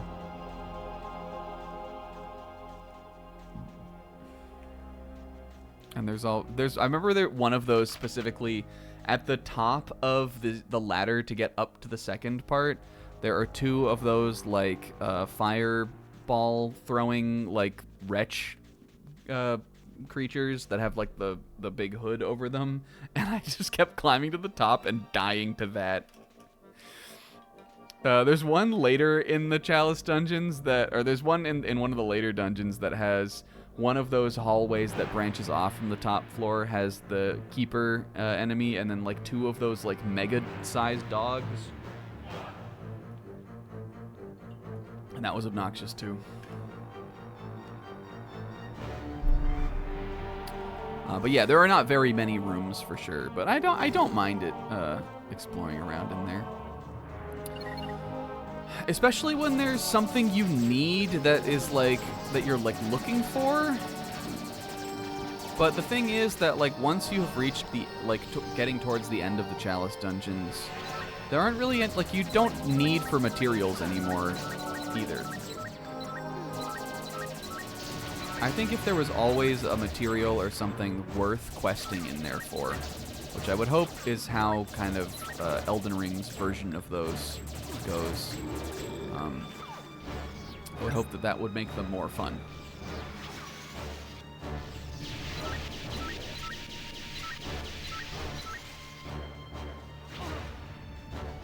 I don't think that Bloodborne's lack of like weapons and armor and stuff like that to find really helps that the design of those either, because there's not really anything in them except for ritual materials, which I think is fine if you still need materials for the rituals you're trying to do, but otherwise it's just like, what am I doing here? Getting over leveled and frustrated against bosses? Yeah, that's what I'm doing. Oh fuck, is that a magenta key? Ajax, you better hope there's a magenta key in this level. I haven't had an issue, though, with the ritual materials. I had to grind for ritual blood once, I think, and I got it pretty fast. And otherwise, I have found just what I needed most of the time just by exploring the side areas. I might need to come back here as fucking Pluto again. Or was it Pluto? Pluto.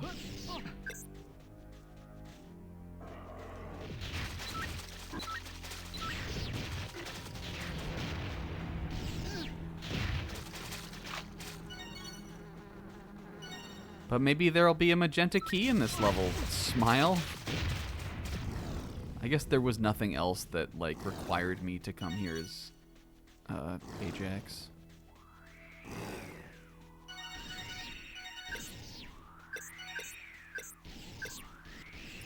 But I had no guidance otherwise, other than well, no, I guess he didn't have to do any of them.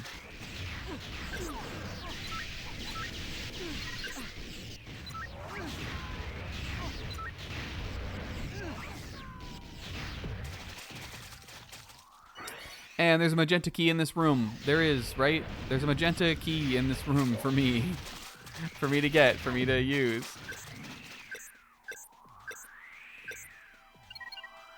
Is this the way I came in? There is more down here. It just like, it won't, it will not make sense to go further into this area if that's what I need. We might as well just leave and come back.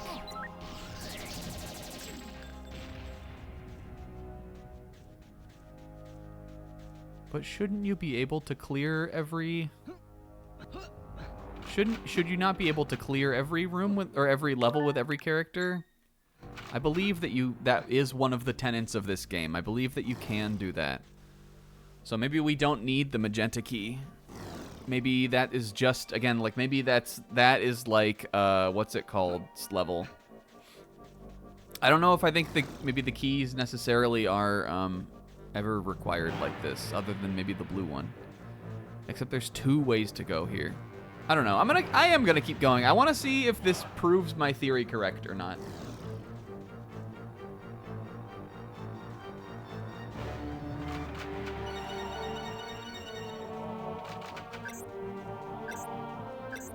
Yeah, I mean, I would imagine that some of those are copy-paste, considering they are, like, mini dungeons dispersed throughout an open-world game. I don't know if there has ever been an open-world game that has amazing mini dungeons all throughout. I'm sure I would not. I'm gonna go into that playthrough expecting some of them to be like the same thing every, like, a lot of the time, over and over.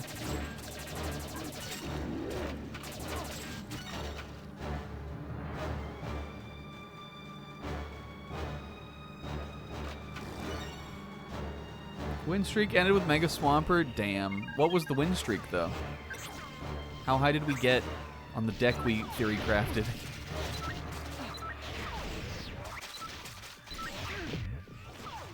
Five was pretty good. Pretty good. I like Mega Swampert, too. I haven't really figured out how to make him work yet.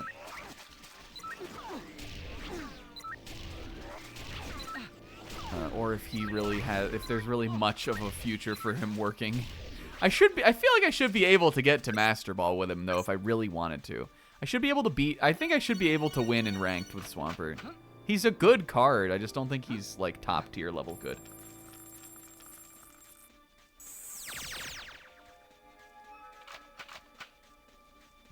Yeah, I mean, like, it's true. The Chalice dungeons are mostly copy and paste rooms. Every, like, different, like, version of it, every different area, like Chalice area, has a couple different ones. And then, there's only one, like, gimmick to the dungeon, and it sucks. It's that you have to do it with a hard 50% cap on your health. So, like, even if there were some where, like, even if some of the floors with the copy and paste rooms had little, like, gimmicks or, like, things that were different about them, I think that would make them more interesting, but they don't even really have that. I think gimmicks are good in games. I like level design, like level gimmicks and things like that.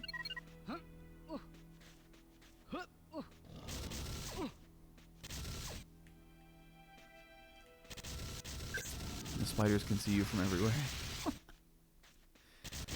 I think there are a couple floors in those that feel like they've got real design to them, but most of them don't feel like they've really got like a design ethos.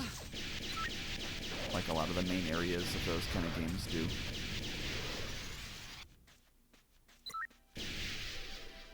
Hey, you don't have a head anymore. I don't know if anybody told you, but you're supposed to be dead after that. Give me that. Weakest part of Mega Swampert is that it can take 2 of its own energies. Yeah, I mean, I have already had that happen. It sort of feels like a coin flip that you shouldn't have to pay, considering you're using a 3 energy attack anyway.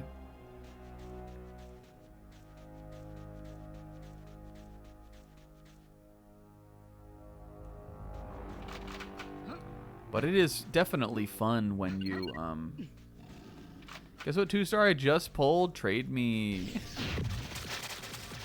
It is fun when you discard your opponent's energy. It's just one of those things that, like, every time there's a negative side effect to a card, it always feels like it happens to you. Kind of type deal. Every time you flip a coin, it's always tails.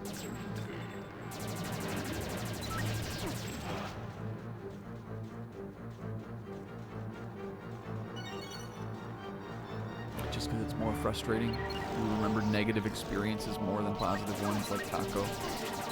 Put it in the Kako book.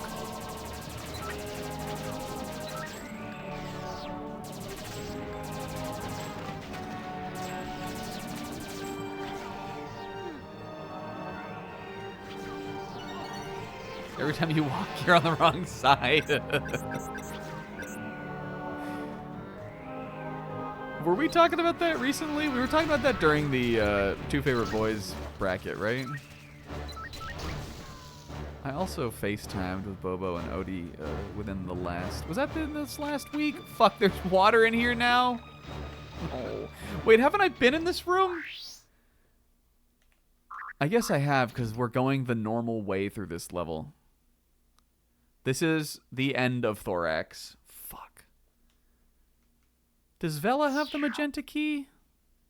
I would imagine one of, like, here's the thing. One of these has to be, like, just like, oh, this is, and it's, look, you got bonus content. Aren't you happy?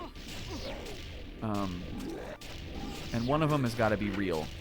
But I just am not sure which one is which. Which one will be bonus content and which one will be real.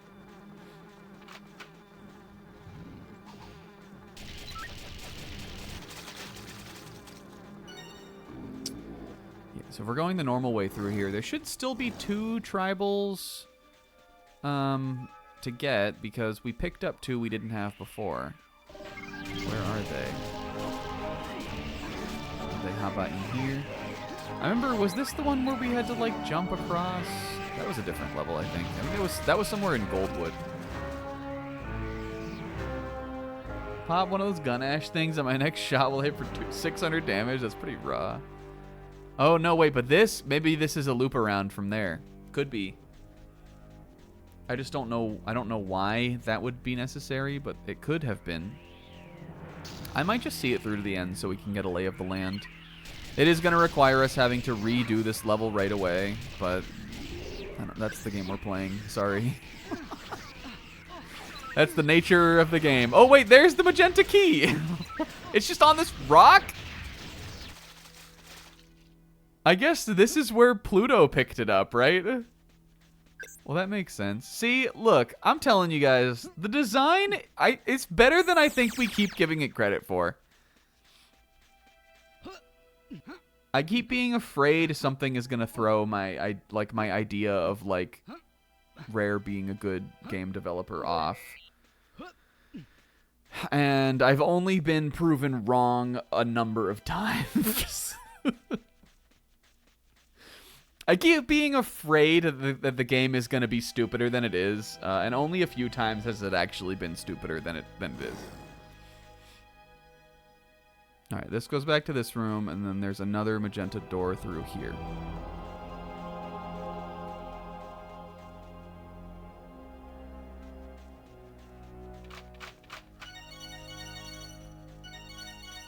I'm just saying, you can go back to like 30 minutes or 20 minutes ago or so where I said, I don't know if they expect you to have to like need the magenta key to get through this level.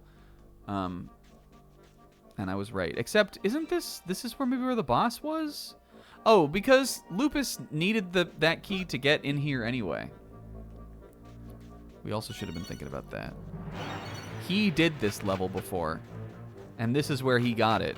So, of course, he needed that to get through these doors. However, we might need Vela. I may have to now take back what I just said, because I remember that there was water in this level that we just saw.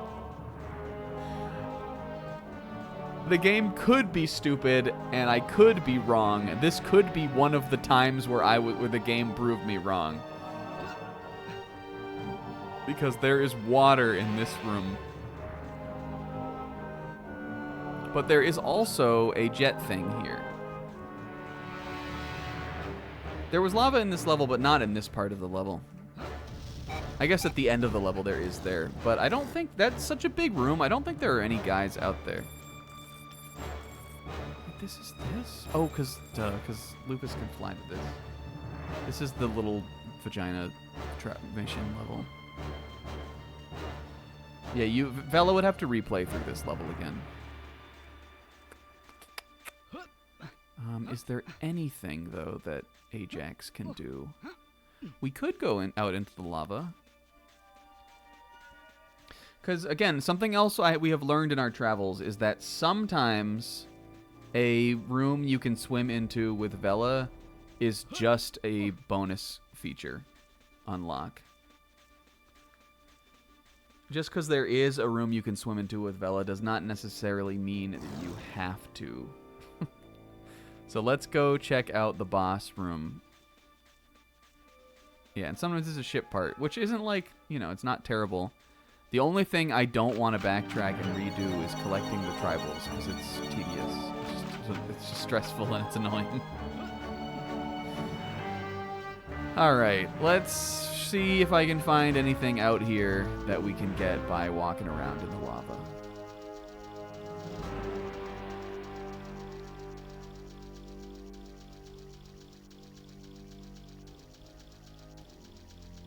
I mean, it's cool that you can do this out here. It's fun.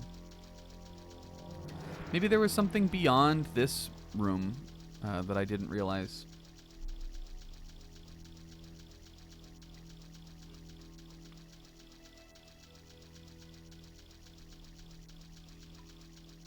I guess the thing is, like, not knowing what is down in that little water hole. I'm gonna do it no matter what. So it doesn't matter what we do right now. We will have to... we will play it again. Because I need to know what is in there. Even if it's just a bonus feature, I have to know. It could be something we need, therefore we must do it. We will play it again.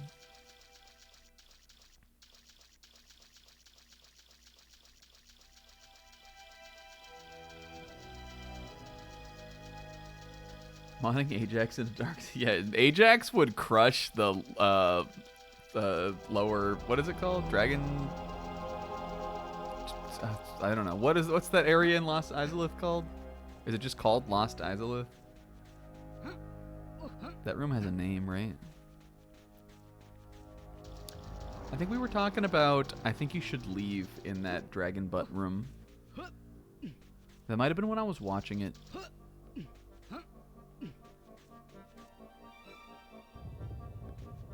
Well, alright. There's your sign. I guess we need... Alright, I'm taking it back. My praise. I'm taking it back. I am reneging on it. This game sucks. We have to play it as Bella. But I might as well clear the area. Why not? I think you should leave. It is on Netflix. You can watch it on that. I highly recommend it. Many things will make more sense to you if you watch it through fully. Da da da. We gotta go all the way back to the same level we just went through. Go back to the level again and go through it again. Go back through it again and get all the things and get all of the things and can get them again. Let's go to Nibiru. Fuck. How we doing on chip parts? I need 1, 2, 3, 4. Wait, no, we have this one. 4 more. 5 more. 5 more. I need 5 more. We've got more than half of them now. Ow. That's pretty good. Beat the Soul Master. I remember that being a fun fight. Breezing through that game. Pixel's been playing Hollow Knight. Which sounds like to me it sounds interesting after having it would be an interesting thing to do after having played Silksong.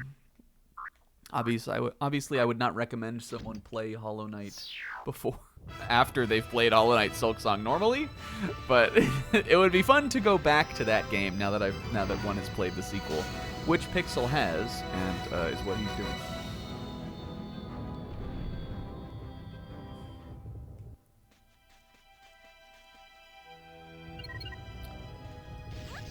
We don't need to worry about this anymore at all, though. I'm Vela boosting through here. I'm almost dead. Oh, look, I made it, though. Not punished. That was stupid. I shouldn't have Vela boosted. That's fine, though. I just need to get her to the safe zone area. I think I just need to get her through this room, honestly.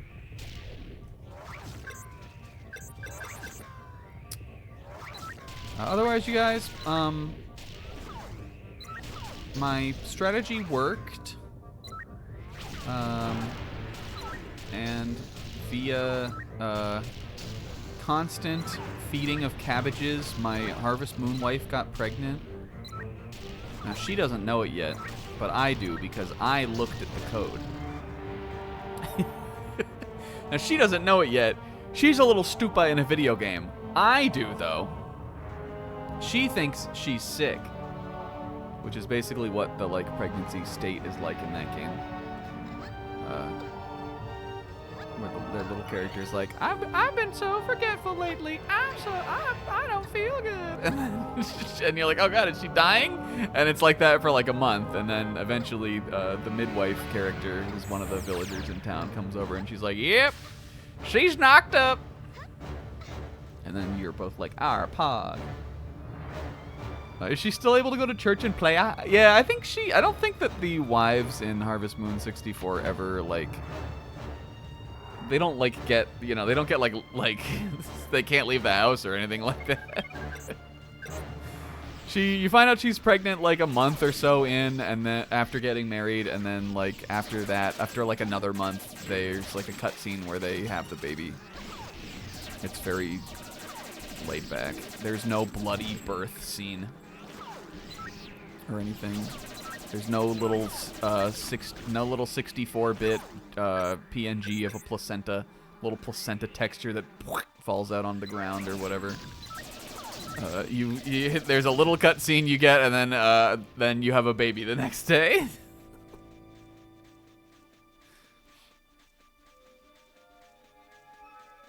Oh, we don't need to be. I don't need to be respecting this part of the level either. Except, is there a life force door down here? There might be. Maybe I do need to respect it. Don't smack your fucking thorax at me. Your abdomen. Farmer Snumpo does not sing an N64 song about not wanting to touch the afterbirth. No, he doesn't do like a little shimmy and go, not touching that afterbirth, not touching that afterbirth.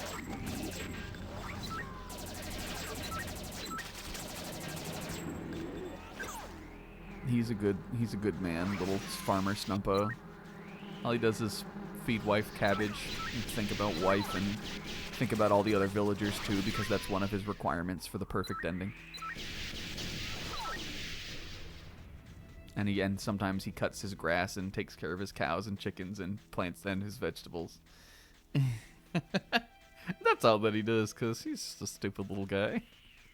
That's what you do at Harvest Moon.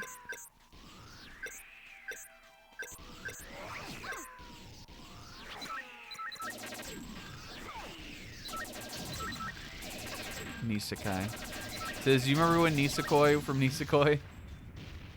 Did you know they put Nisekoi into Super Mario Maker? We were talking about that earlier.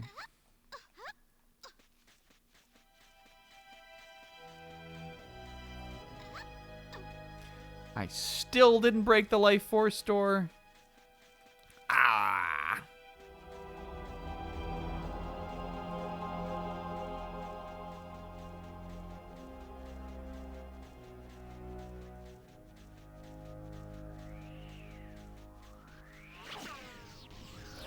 Those, what are they called?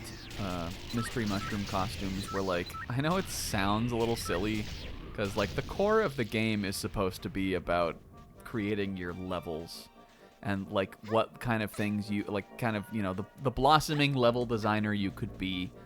But man, do I really think removing those mystery mushrooms was a huge mistake for Mario Maker 2. I know the big thing I feel like people bring up a lot is that the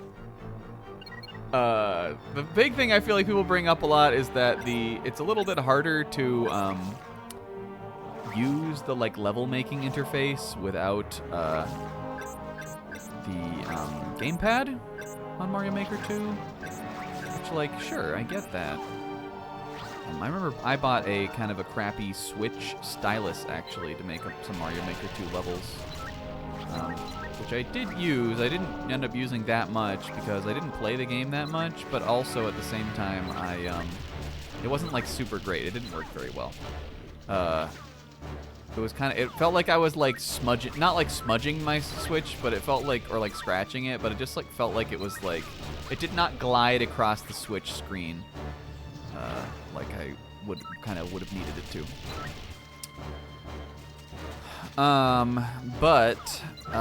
Like for instance, I know Pixel made a bunch of like themed levels and stuff like that with the mystery mushrooms in Mario Maker 1.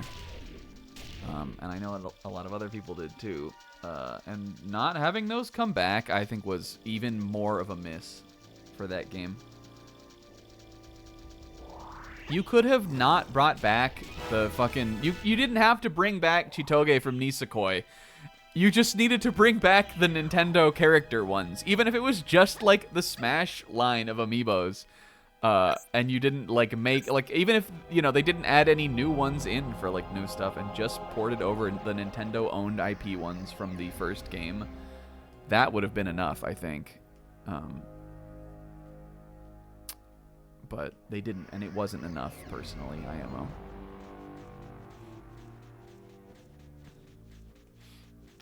I like Mario Maker 2 still. I think that game has an underratedly fun story mode.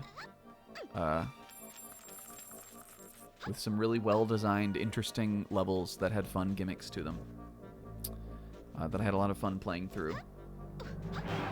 I mean, I never really made many levels in either game. I'm just not creative that way, and found it very time-consuming and overwhelming. It was like the kind of thing where I was never pleased with the final product, and it would take me like 10 hours to get there. And at one point I was just like, why am I doing this? But still, playing friends levels in Mario Maker is fun, and I did a lot of that in Mario Maker 1, and I did a lot less of that in 2, is all I'm saying. Because even though it was on the Switch, which everybody had, my friends, for whatever mysterious reason, just made less levels on it. Possibly just wasn't as interesting of a game for a number of reasons.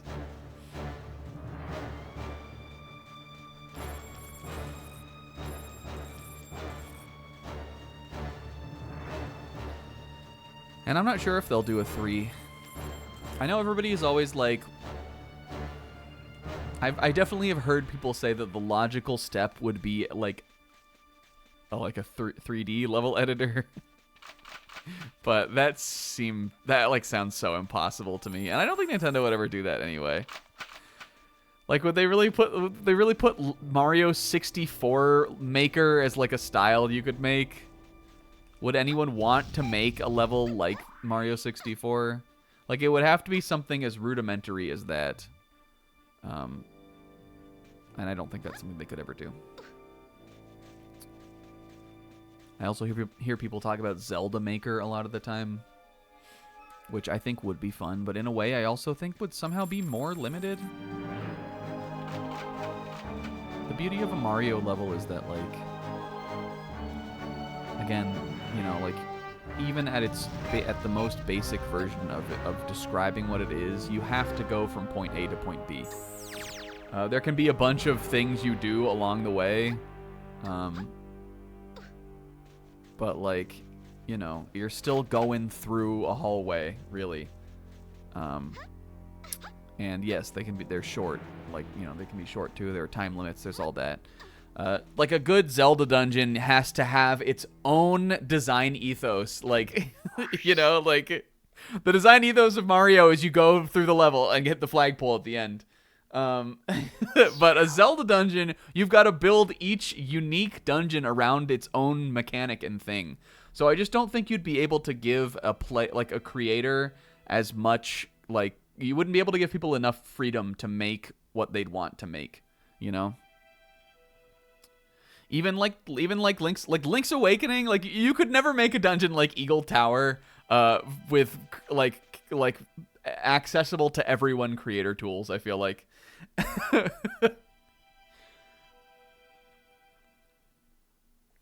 Even A Link to the Past and Link's Awakening, those dungeons have, like, mechanics that must be made for that one dungeon specifically.